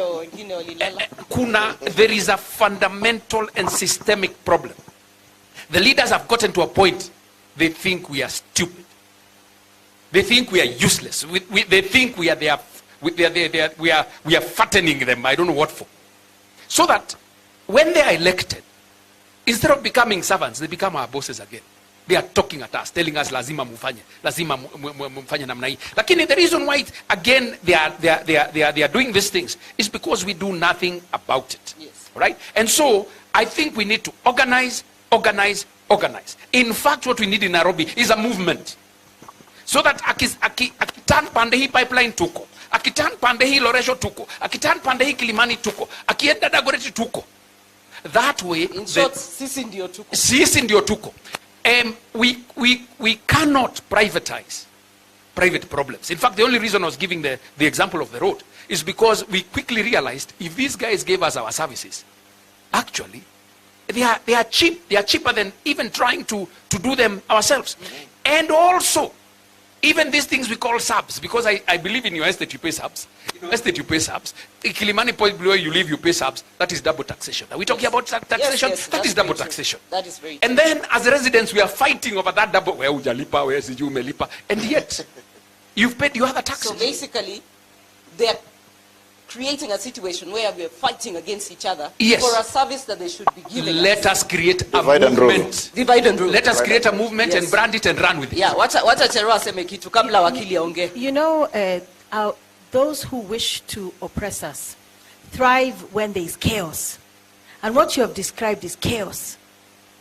You know, And last time, Irene, we had senior planner Patrick Adolwa. And one of the things I've come to learn from him is everything in Nairobi should be governed by a plan. There is a plan. There is a master plan for Nairobi. There are 17... Actually, Senior Adolwa is in the audience. Does he agree? Where is he? Hello, you see, I'm your student. So tell me whether I did it right. There are 17 sub-counties in Nairobi. Every single sub-county should have a local area development plan. Now, that plan, instead of you saying, oh, hatutaki magas refilling stations, that plan would govern what your residential and business and public areas would look like. It will have looked at the environmental considerations, infrastructural considerations, water, sewage, electricity. And you see, that failure to develop local area development plans. There's a master plan already. Senior planner Adolwa led the team. Took 12 years to get it done. It was handed to Kidero in 2014. 2014 to 2030 plan. Tangu siku ile, hakuna hata gavana moja mwenye ameanza kuimplement na kusema, let us develop local area development plans. The minute we have those, you will begin to have order. You will stop having to look for private solutions to public problems. You will know how wide your road is supposed to be. You will know where the schools are. You know, where the hospitals are. But you see, our leaders, as you say, wametubeba malenge, wanatunyanyasa, wanaiba pesa zetu, and the only way to do it is when there is chaos. Could it be that wanatufanyia hivyo kwa sababu tumekubali? Tumekubali ndio, lakini wao wenyewe pia wameamua. Wakiona opportunity to... Mimi nafikiria hivi. We also need to take responsibility for our part. The part we have played as citizens. And what my sister said there is, you have to shout. When you see a illegal gas refilling plant in your neighborhood, lazima tupige kelele. We have to be responsible. But one of the things I say is our leaders like to blame us so much. And they don't take responsibility themselves for what they are doing. So they say, ni nyinyi, it's your fault, munatupa takataka. Do you mean that if we had dustbins and garbage disposal, tungekuwa tukitupa tu kwa barabara? You look at 8th Street in Eastleigh. You look at the level of sewage. It is because the plan has not been followed. Our plan also comes with the money, so that when Nairobi has its integrated development plan with its budget, ndio sasa Sakaja anaenda kwa kututetea na kusema, I need this money for Nairobi County for this fiscal year. He knows that that money is going to go to each of the 17 sub-counties to actualize the plans that are in place. But has he done that? No. And this means that when you have a free-for-all, with no order, no systems, no structure, we will be oppressed. Yes. And that is what is happening. And buildings will collapse, and we'll have no water, and fires will break out, and we'll be stuck in traffic, and our children will have fluoride, damaged teeth because of the fluoride, and we don't know where the water is coming from. Car washes will continue to function. We will continue to spend 8,000 shillings per month per household in Nyayo Estate to buy water. And so for me, the way I see it, we have failed to hold our county government to account and tell them it is time, long overdue, to implement the master plan for Nairobi and develop local area development plans. So that if we say in this area we'll have 16 stories, 10 stories, 5 stories, all the rules and regulations are already in place, and senior planner has been telling us about that. He has talked about it for a long time. Many of us don't want to listen, but the leadership and the cartels are the most tone-deaf ones. They don't want to hear anything, because if they hear, they'll be forced to follow the law. I will come back to which that. And as Alfred Dambiri here is telling us his story, you don't know what he has done to fight the cartels in Parklands. And in the past 2 months that I said we are rising up organizing. We're not agonizing anymore. I have come across amazing Kenyans, active citizens, professionals, lay people, business people, traders, stay-at-home moms, doctors who have said, we architects, I love you guys. I already started off by saying I love you guys. And Alfred has done a phenomenal job in Parklands. He doesn't fear the Somali cartels. Okay, I don't fear the Chinese cartels. We should fear nobody. As you said, we only fear God and hot porridge, nothing else. And I just want to say, even as he's telling the story, I've learned a lot legally in terms of these pathways. So ni vizuri umemuuliza maswali, because akikujibu sasa tunajua tunafuata utaratibu gani. Part of the problem is when you don't know what you're supposed to do, you will do anything. But if you know, before somebody brings a gas refilling plant to your neighborhood, wapi plan, na wapi hiyo change of use, na wapi hii na hii na hii na hii, ndio sasa wakivunja sheria unajua unaweza kuchukua hatua gani. Ndio utafute wakili wako in your neighborhood, wale wenye wako pro bono ama wanauliza tu filing fees, na mnaendelea na kazi. But I agree with Ken, and we are the fiery side here. We are saying we need to demonstrate as well. We need a simultaneity of action. Tukienda kotini, pia kuna maandamano, pia kuna kuandika maripoti, tuna document, na mabarua. We write and we document, advocate. You see me on Twitter all the time, talking every day from morning till night, until I'm sure if Sakaja hears my name, anasema, woi huyo Cherotich sana, amerudi tena, anataka nini. We have to be at it na tusichoke, because wana expect tutachoka. And we are not supposed to get tired, because this is our future. And I think Wakili has really good practical legal solutions in terms of how to move with these cases, because he's doing it himself in Parklands. Yes, indeed he is. But before he takes us there, I would just like Teddy, in a minute or so, ongea na watu wako wa Nyayo. What would you like them to do? In summary. In summary, I agree with Ken. We had to hold them to account in 2019 to get a road fixed, that is between Feather and Gate B. Bona 2019? No, I'm giving you what we've done. Okay. And it works. I'm reminding my residents, basically, telling them, fellow majirani, vile tulifanya 2019, tulienda kwa streets, within 2 months tukapata barabara.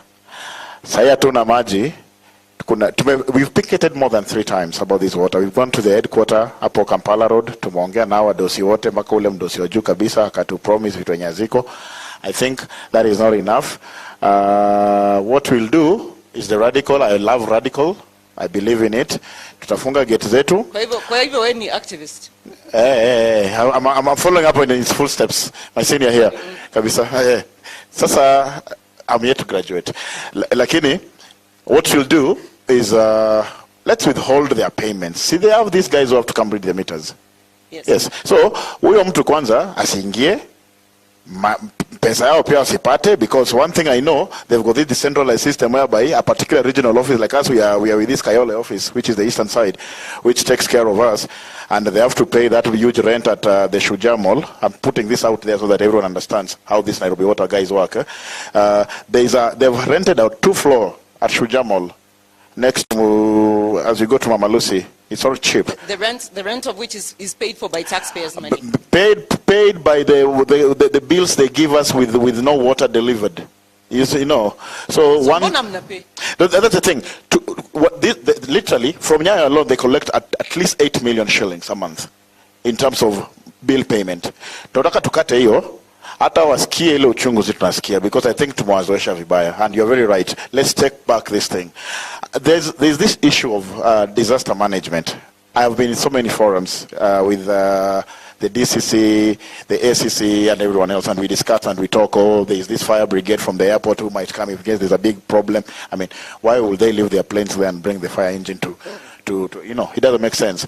So all these nice stories that they tell us, it is simple. East, west, north, south. That is how Nairobi is divided. So why don't we have stations in every single corner of the city? Then you've got population density. In 2019 we had the census. That data is out there. You know how many people live in Embakasi. Is it real or imagined? Data. Probably imagined, because we have the real one. Again, today I'll tell you, Embakasi Ward in general, we've got about 300,000 residents. Tasia alone is about 150,000 residents. And Nyayo this Estate, is data that you have collected as the resident. as the residents, this is real data. This is not fabricated, whatever they tell us to, they want us to believe to manipulate their elections and whatever they do with it. This is real data. Now, interestingly enough, guys, I'll tell you this. We only have one public primary school in Embakasi. Yes, and that is an issue. So what are we saying? It is an issue of planning. Absolutely, because they have the data. Yes. So what am I saying? What I'm saying is Nairobi wake up, where we can finger them. Protest doesn't have to be. We can take Ken's way. We go, block the roads. One, hiyo ni njia moja ya kuua panya. Tutumie rat and rat. Ilikuwa sumu kwa wale ambao walizaliwa juzi. Tuko na trap, or we can drown the rat as well. Sasa mimi tuta drown their, which is their finances. So let's go for their finances. Let's block them from the offices and let's demand wataserve nani. If they don't serve us today, there is no office. You see, the Nairobi Water Kampala Road is basically an office block.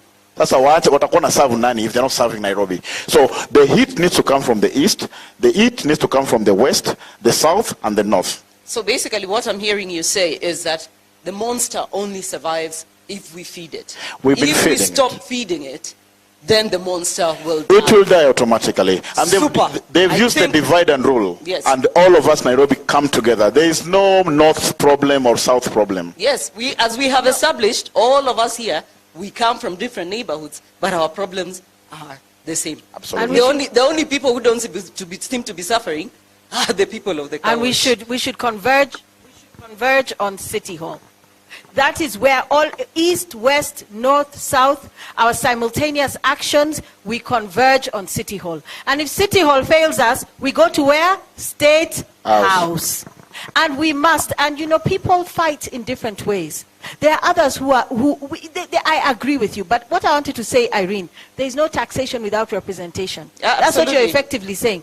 You want to tax us, but you don't want, first of all, to engage us as you are creating the policies, the planning that will affect us. You want to tax us to death and give us no services. Tumekata. Have you seen even what Wamushomba today has said about with the avocado sellers? You know, I know there is revenue collection, and we're not here to try and sabotage the government or anything. But you see, people are beginning to protest and resist and to say, you're collecting money from us, but what are you giving us in return? We demand, we are happy to pay, but give us our services in return. Until then, we drown the rat. I like that. Rat. You called it what? Rat and rat?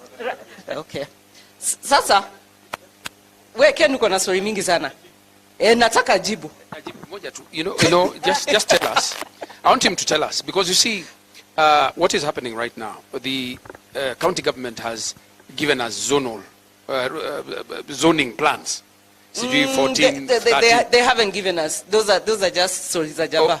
Stories of That Java. thing has not been passed. It's not even gone through Nothing, public nothing. participation. Okay. Wachana na hiyo Nothing. story. Okay. And if they tell you zoning was passed, you tell them to show you the proof, the documentation, the public participation, the entire process. They have the Hansard. Nothing. There is nothing. Finally. Nothing. Municipalities. You know, and I want you to talk to that. They are not boroughs in law, but they are municipalities. What we are calling sub-county is actually municipalities, and they are in law. What can we do within this movement? Continue to tutaenda, and if we are going to court, how do we get them to do these things? Because then I think a lot of our problems will be sorted out. Because We then lobby for them They will to be come under those municipalities will be the spatial plans Yes. from every estate. Please talk to that. Yes. Actually, Okili, you're the one who is now not only going to answer her questions, but give us an overview of really way forward. Today, last week, the last episode, the CJ Emeritus was the one who made the ruling. So we are not sure whether you'll be CJ one day. Lakini leo, where to pay ruling. Answer her questions, answer Ken's question, and then you give us the way forward. Thank you. Na usiongee sana. I wouldn't say I'm going to answer the questions. I will give my views, opinions. Okay. You know, they may be right, they may be wrong. Just like I talked about going to court, you may win, you may lose. We need to ask ourselves, most of those of us who participated and voted the new Constitution 2010, it may be you never went through that document, but to remind you, we all agreed under Articles 1, 3, and more so 10, we are one people. We have committed ourselves to work together. We have agreed that if I find that there is a wrong being committed either by my neighbor, my relative, or the so-called government institution, I will not sleep. I will take action, because if I don't do so, I too will be a loser. So if we all start asking ourselves what it is, we should be committing ourselves to do, it means we will never be standing somewhere on top of the hill, the mountain, and then calling, serikali kuja saidia. Serikali ni mimi na wewe. If I ask you today, give me the color of government. Do you have that color? What is the shape of a government? It doesn't have any shape. Simple reason, it is me and you. So, the principle is we must all work together. Those in attendance today, those even listening, to our various communication discussions. Tukubaliane, sisi wote tuko pamoja. And that's the same principle then that could apply even when responding to the challenge arising out of that Embakasi, gas explosion. And usife moyo. What I would respond to your challenge right now is to ask the couple of lawyers who I know reside Embakasi. Reside huko, karibu na mahali hiyo mkasa ilitokea. Nyinyi ni mawakili. Tafadhali, tafuta kanafasi. Enda hapo, unasikia watu wenye walichomeka, wamewekwa. Hii kitu tunaita serikali haijafika hapo, lakini wewe enda uwasaidie kufuatilia hiyo mambo ya kama watu walikufa, waeleze ni kitu gani watafanya ndio waweze kufuatilia kama kunaweza kuweko na kutakuweko na compensation.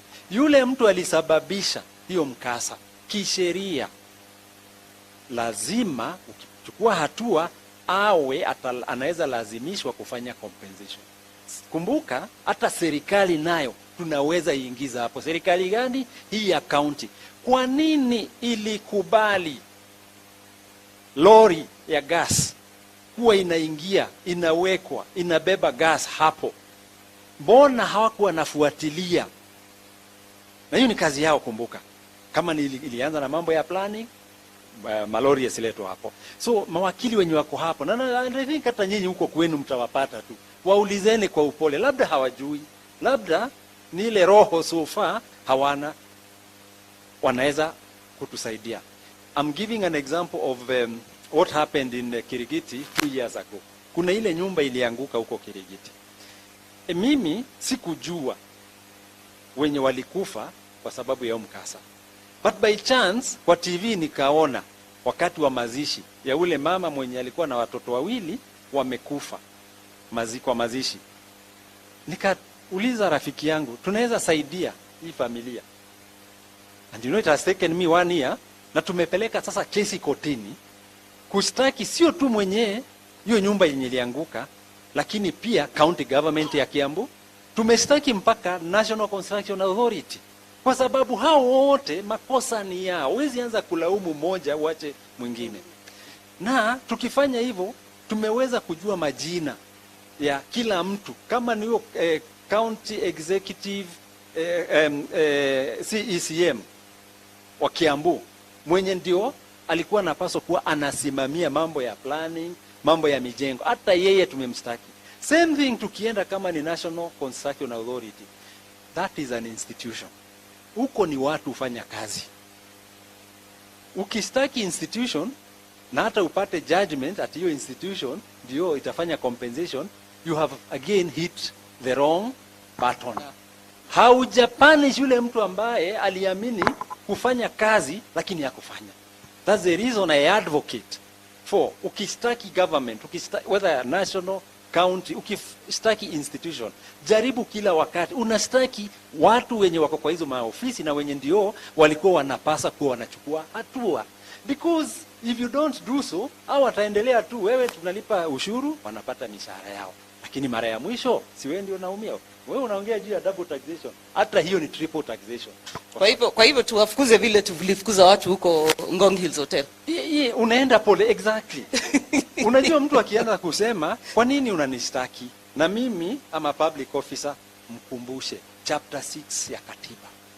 Sisi ndio tulipitisha. Chapter 6 inasema ukikubali kufanya kazi ya umma, kila wakati lazima uifanye kwa roho, kwa moyo, kwa utilifu. Sasa si nimeona hujafanya hivyo kwa sababu hukufuatilia yule mtu architect mwenyewe jina yake iko kwa hiyo billboard, na wewe ukipitia unaona hiyo column imebend. Right? Kwa nini huyo planner ama huyo mtu wa county government yeye mwenyewe na kazi yake ni angalia nini inafanyika, akakuona hivyo na asimamishe huyo architect, mwambia huku umechora hii nyumba hivi, kwa hivyo ambia contractor aachane na hiyo kazi ama aanze upya. So yote kwangu inaanza na mambo ya sheria na naanza na katiba. Ni katiba inatupatia hizi nguvu, lakini hata watu wa maji, kumbuka maji, tukienda kwa hii katiba kuna ile chapter 4. Hii ndio inatuambia kila wakati uko na haki zako. Zile haki, kuna zile they must always be respected by one, yourself, your neighbor, and the general community. Haki za binadamu, fundamental human rights. Ukiongea mambo ya maji, hiyo ni moja, tulikubaliana kwa sababu watu lazima waoge, si ndio? Both kuoga na kupikiwa na maji, unaweza pikiwa na kitu kingine. So kuna zile haki ambazo tumeambiwa ni zako, na hata mahakama, especially Supreme Court juzi, imetukumbusha zile haki ambazo tumepewa katika katiba. Ukiona kuna mtu anazidhulumu, anakataa kuzitibu, mpeleke kotini. Na hapo ndio nitaingiza hii mambo ya bora tusilale. Whether sisi ni watu wa juu, wa hapa katikati, wa hapa chini, bora tusilale, tuwe tunachukua hatua. Yes, inaweza kuwa ni hizo meetings kwa manyumba, inaweza kuwa ni demonstrations. Kwangu inaingizia mambo ya kupeleka malalamishi kotini. Mahakama imetuambia hakuna koti imeambiwa isikue inakataa kusikiliza malalamishi ya kudhulumiwa kwa haki za kibinadamu. Na hiyo ilikuwa ni judgment ya 3 yenye tumepata kutoka wakati wa 2010. Na kama imetoka Supreme Court, ni kumaanisha ni sisi hatupeleki malalamishi kotini, tumelala. Na kwa sababu ya hiyo kulala ndio unaona kila wakati tunasema sio mimi. Ukitembea mahali unaishi, angalia kama kuna nyumba kwa mfano imeanza kujengwa lakini kuna ile mark ya X. Ukiona hiyo mark ya X, whether imewekwa na NCA, whether imewekwa na county government, whether imewekwa na NEMA, chukua hatua. Hakikisha as citizens tuanze kuchukua hatua. Ukiona hiyo mark, usikubali kama unaona, bila kupiga kelele, bila tena kutafuta hao watu wa NCA kuwauliza kwa sababu mliweka X, mbona pia hatuoni mkikuja kubomoa. Lakini hata ukienda kuwatafuta, we know how that story ends. Usiseme tulikuwa tunajua, sasa si tumesema ni kwenda mbele. Kwenda mbele. Tuanze. Before hauko unafanya hivyo. Tafadhali kwa sasa anza. Na usiangalie nyuma ati kulikuwa na watu wamefeli. Jaribu, ukifeli wakati wako, hata Mungu kuna wakati akikuuliza ulifanya nini, na hapo ndio naletaka mambo ya talent. Kuna wakati Mungu atakuuliza ukikuwa huko chini na zile talanta nilikupatia ulifanya nazo nini? Ulifanya nini? Tafadhali kuwa na jibu. Umetupea hatua. Thank you very much because you've given us a way forward in terms of where we should be headed. Before we take maximum of 2 or 3 questions from the audience. Chero, are we matching? Are we not matching? In 2 sentences. Yes, we are marching. Q&A. Tuko na swali? Yes, sir.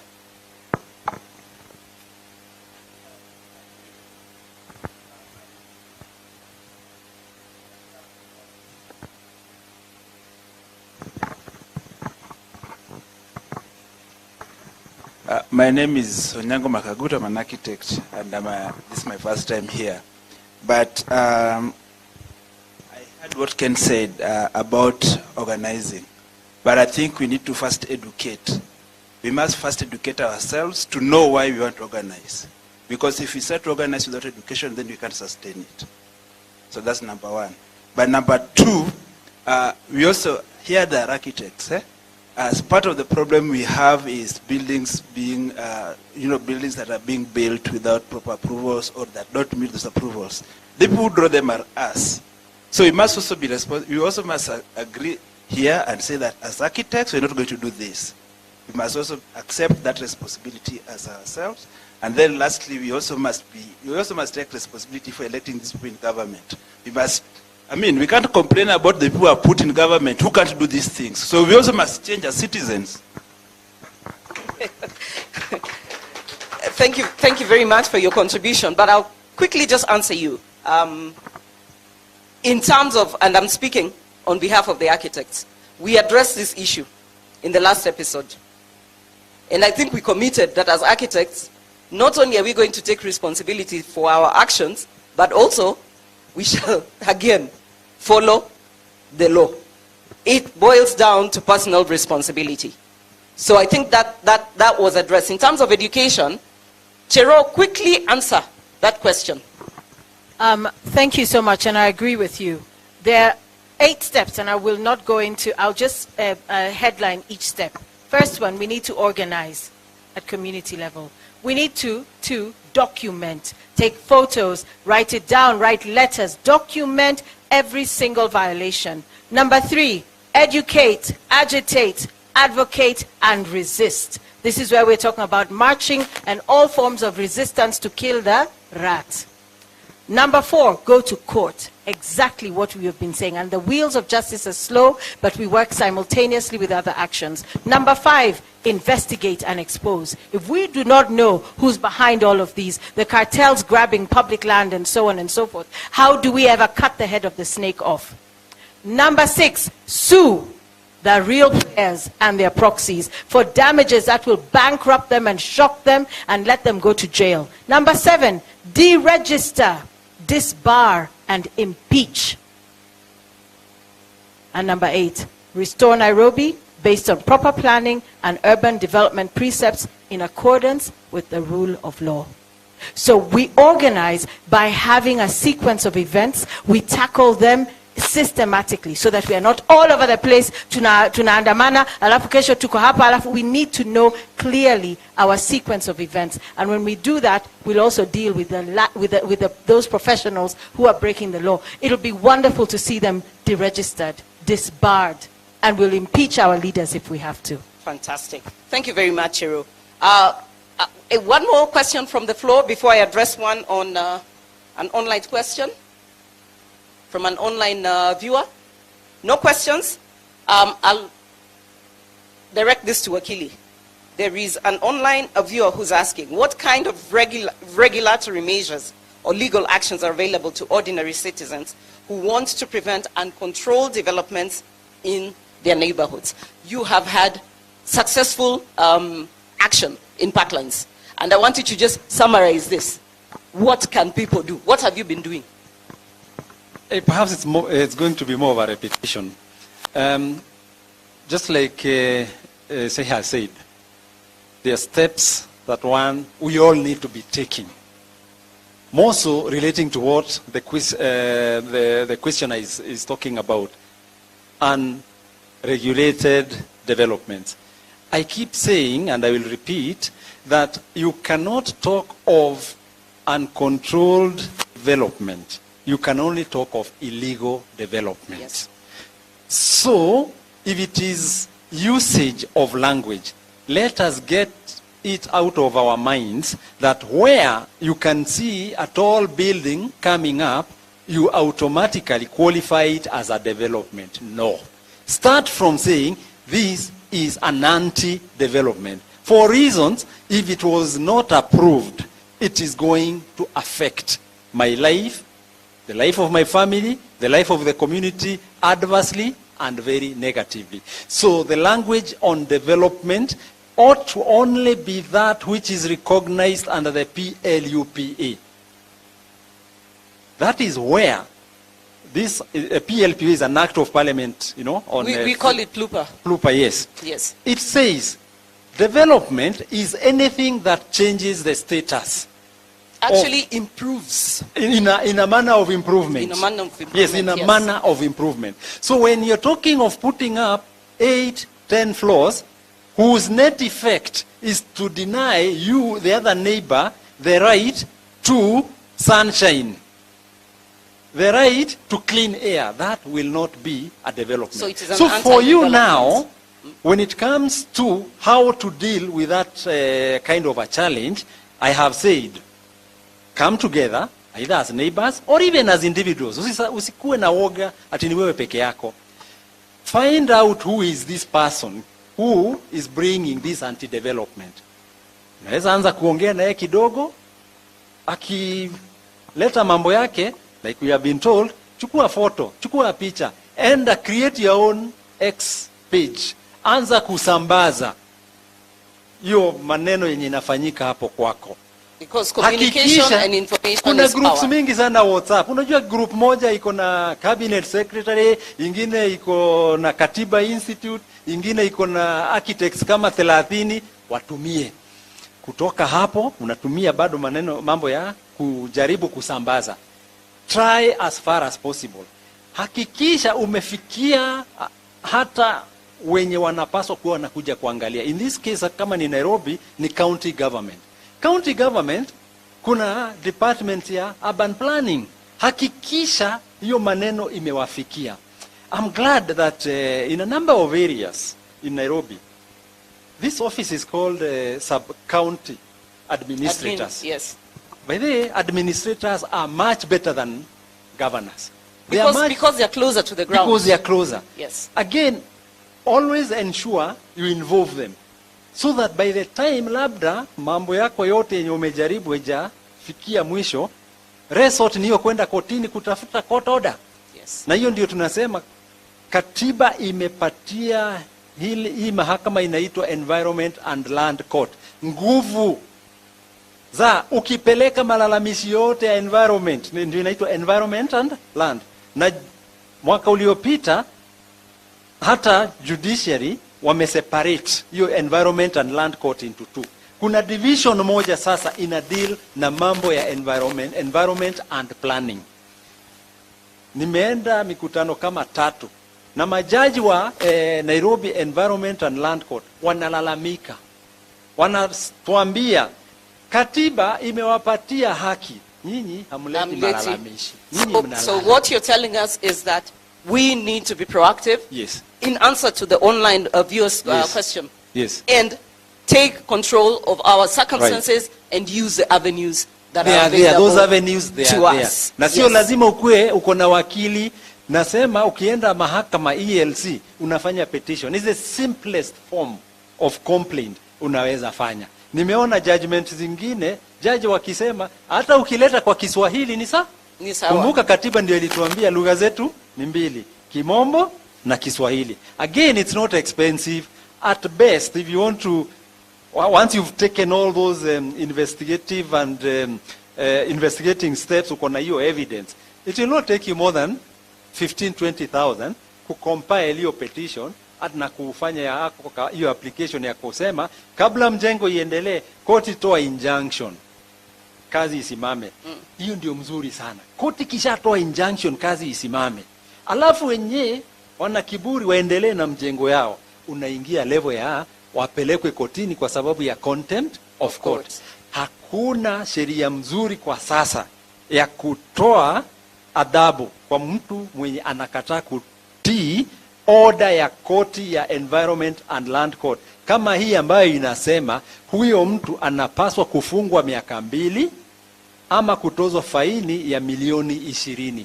Hiyo tu ndio sheria so far tunasema ndio mzuri zaidi, ikiwa ni kutoa ni kuhakikisha wenye wanakataa kutibu order za koti nao wamejipata mahali pa. So we circle back to the taking, not only should we take action, but we take these officers, quote unquote, to task in their personal capacities. Na unajua mtu kama ni wa ofisi, kisheria nasema mambo ya leadership and integrity, nasema mambo ya chapter 6 ya katiba, nasema mambo ya ethics and anti-corruption.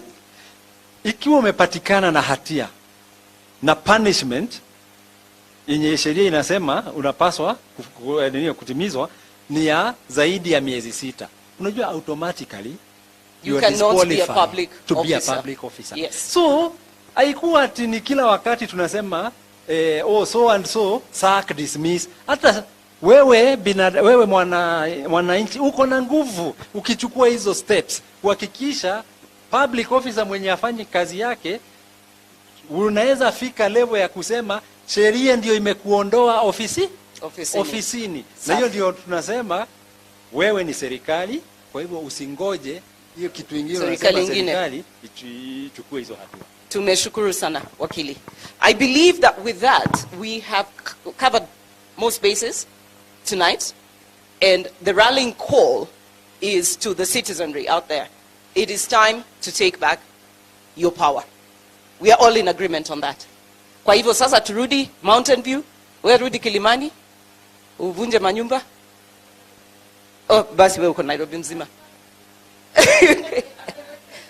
Wewe rudi Mountain View, uvuruge mambo huko. Wakili, hata wewe naona uko Nairobi mzima, lakini sana sana uko Parklands, uko Kenya mzima.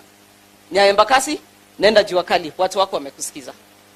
Unaenda Nairobi County pia. Sawa. Tutaenda pamoja. Tutaenda pamoja. I must thank you very much, the panelists, for your very, very invaluable contributions. I believe that our audience is much richer in their knowledge and in their awareness and of their rights, especially because of the legal contribution that we have received. And more so, I hope and I believe that we are now more emboldened, so that when the next course of action is announced, because there's an announcement coming, we will all be ready to participate. To the architects, we have a responsibility, not just to ourselves, not to the profession, but to the people and to society. Let us continue to do our part. We have heard from the residents now. We heard from our own architects in the last episode. Sasa tunajua mwelekeo ni namna vipi. Asanteni sana. Thank you very much. I will now ask my panelists to vacate. Vacation order. Nyinyi sasa ni watu wa Woodley, tokeni 90 days. Mwende zenyu. I will give the floor back to our MC for this evening, Architect Mushiri, to lead us through the rest of the program. Thank you. A round of applause for our panelists, please. Hey, yawa. Or do I say Kenyan style?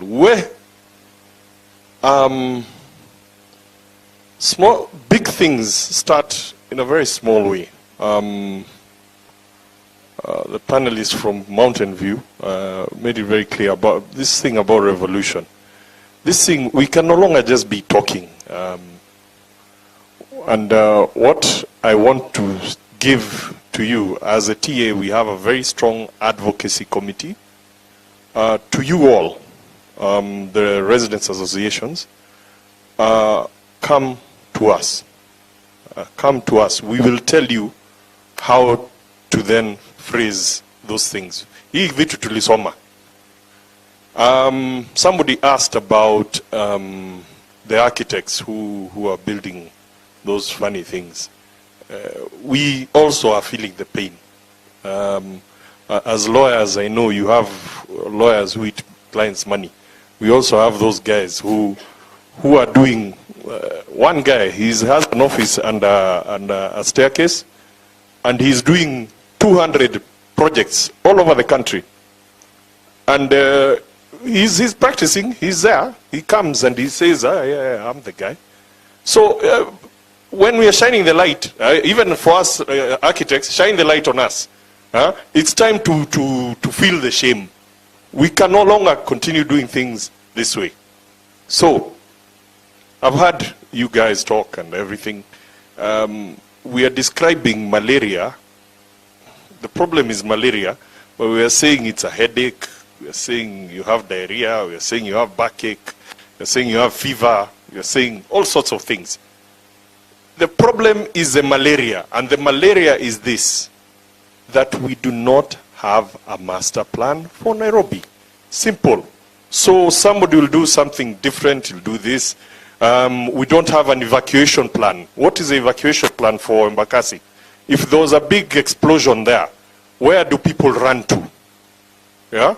Which hospital takes charge of that? And yet we have there's a parastatal, the National Disaster Management. Where were they? Have they seen you?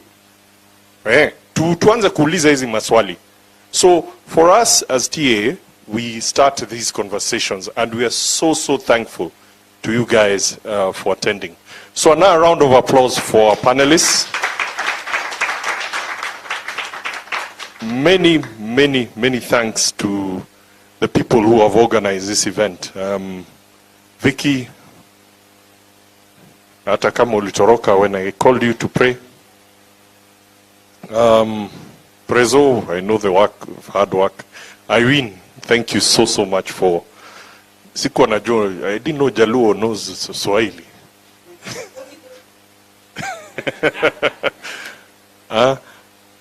To everyone, to our hosts, is Mr. Langat still with us? To our hosts, thank you so much for giving us this place. We don't take it for granted. For those who don't know, the Leadership University is a faith-based university which teaches, which champions leadership with an ethical purpose. So when you're sitting here, we are sitting here for, there's a reason why we choose this venue. If I've forgotten to say, thank you to our media partners, Nikoti and your team, thank you for gracing the occasion. Although tutapunguza bei kidogo, we'll have that discussion. And thank you all for attending this this session, and to, of course, to the entire TAA fraternity. Thank you so much for attending. So, without further ado, I will ask Mr. Langat, maybe you'll just lead us in a word of prayer to close.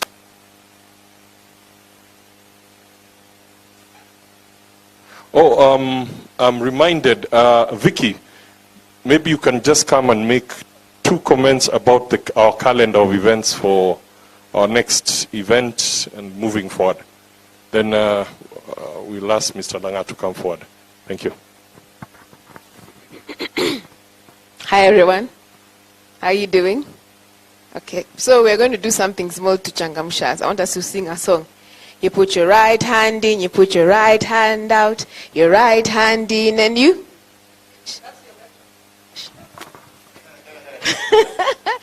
Trust an architect. You put your right hand in, you put your right hand out, your right hand in, and you? Shake it all about, then you on your seat. You do the boogie woogie and you turn around and you march for this Nairobi. Yeah? Sindio, we march for this Nairobi. I think the time has come. Listening to all these conversations, the time has come. The time has definitely come. So we're going to continue the lift every last Wednesday of the month and to talk about topical issues that touch on the built environment, touch on society. And I think the next one is actually going to be a social event. We're looking for a nice venue where we're going to both host the lift and also have a place to enjoy, meet, discuss as architects and friends of architects, the Architects Alliance. And Chero, yes, what did you call yourself? CV? MC? Yes, you're very welcome to join. We shall be sending out invitations. The next calendar of event is actually our quarterly social, which will be at Mr. Lumumba's house. Is he doctor? Professor. he's graciously invited us to his home. He's also a Pan-Africanist, and we also pride ourselves in talking about African issues. So if you can make it, please do join in. It's this Saturday, I think, from 2 o'clock, and a great place again to network, to talk about these issues and see what we can learn also from a man who's been in this space for a long time. And then in the month of May, I always ask, who knew that May was Africa Month? Maybe the guys were here for the last lift. But May is Africa Month, and we're going to be celebrating the whole of May as Africa Month. And as TAA, we're going to be part of the FESTAC Festival. It will be held on the week starting the 23rd, the 28th of April in Kisumu. And I'm hoping that we'll get an entourage going there. We want to address issues to do with architecture, both from a perspective of where we've come from. Because even as Africans, we had ways of doing these things and they worked. So we want to start from basics and see how we can bring it back to community architecture. I think with that, so far, those are the most recent ones, and you're very welcome. Thank you very much, Mushiri. Thank you, Vicky. So mmesikia, May tuende Kisumu tukapiga sherehe. Langat. Immediately after Langat is done, there's a cup of tea waiting for you outside there. And then you can ask the panelists questions one-on-one. Let's all interact immediately after. Thank you very much. Yeah, thank you so much. What you're discussing are very pertinent, but the answer is here. So we have program from certificate. It's all boils to leadership, right? Administration and everything else. So, yeah. Yes. Yes, so we have, yes. Yes. He needs plans, right? He was being asked about plans, and he needs leadership. So we have programs from certificate to PhD level. You can subscribe to. So one of our student leaders is up there. If you need some of the information, you can get them. Yeah, thank you so much. You're always welcome to come here. We also have facility with good package, boardrooms, facility outside. You can always hire for events, anything you want. So feel free to. It's very nearby to town, proximity, and everything else. Very convenient. So welcome again to ILU. We'll see you next time. I believe you'll choose ILU going forward as well. So I'll just close with a word of prayer, but we also want to take you through those prayer classes. This is a theological institution. Actually, our slogan is developing leaders of integrity, and our vision is Christian University for developing leaders of integrity for Africa and the world. So basically, it's a Christian-based institution that you can always get value from, building your faith and everything else. Now we can pray and close. Thank you, Heavenly Father, for allowing us to even have our panelists to discuss pertinent issues to do with leadership, administration, architecture, and things that affect people's lives. And Heavenly Father, it's a unity of purpose coming together to discuss these pertinent issues so that you're able to help those who do not know, spreading information and sharing as much as possible. Thank you as well for the panelists and for ILU for allowing them to be here and discuss these issues. Heavenly Father, even as we part ways, lead us to our different paths, to where we are going to, and the whole glory and honor will come back to you. We pray all this, trusting and believing in Jesus' name. Amen. Asanteni sana. You may leave at your leisure, lakini kabla mtoke iko kachai kidogo hapa. Asanteni.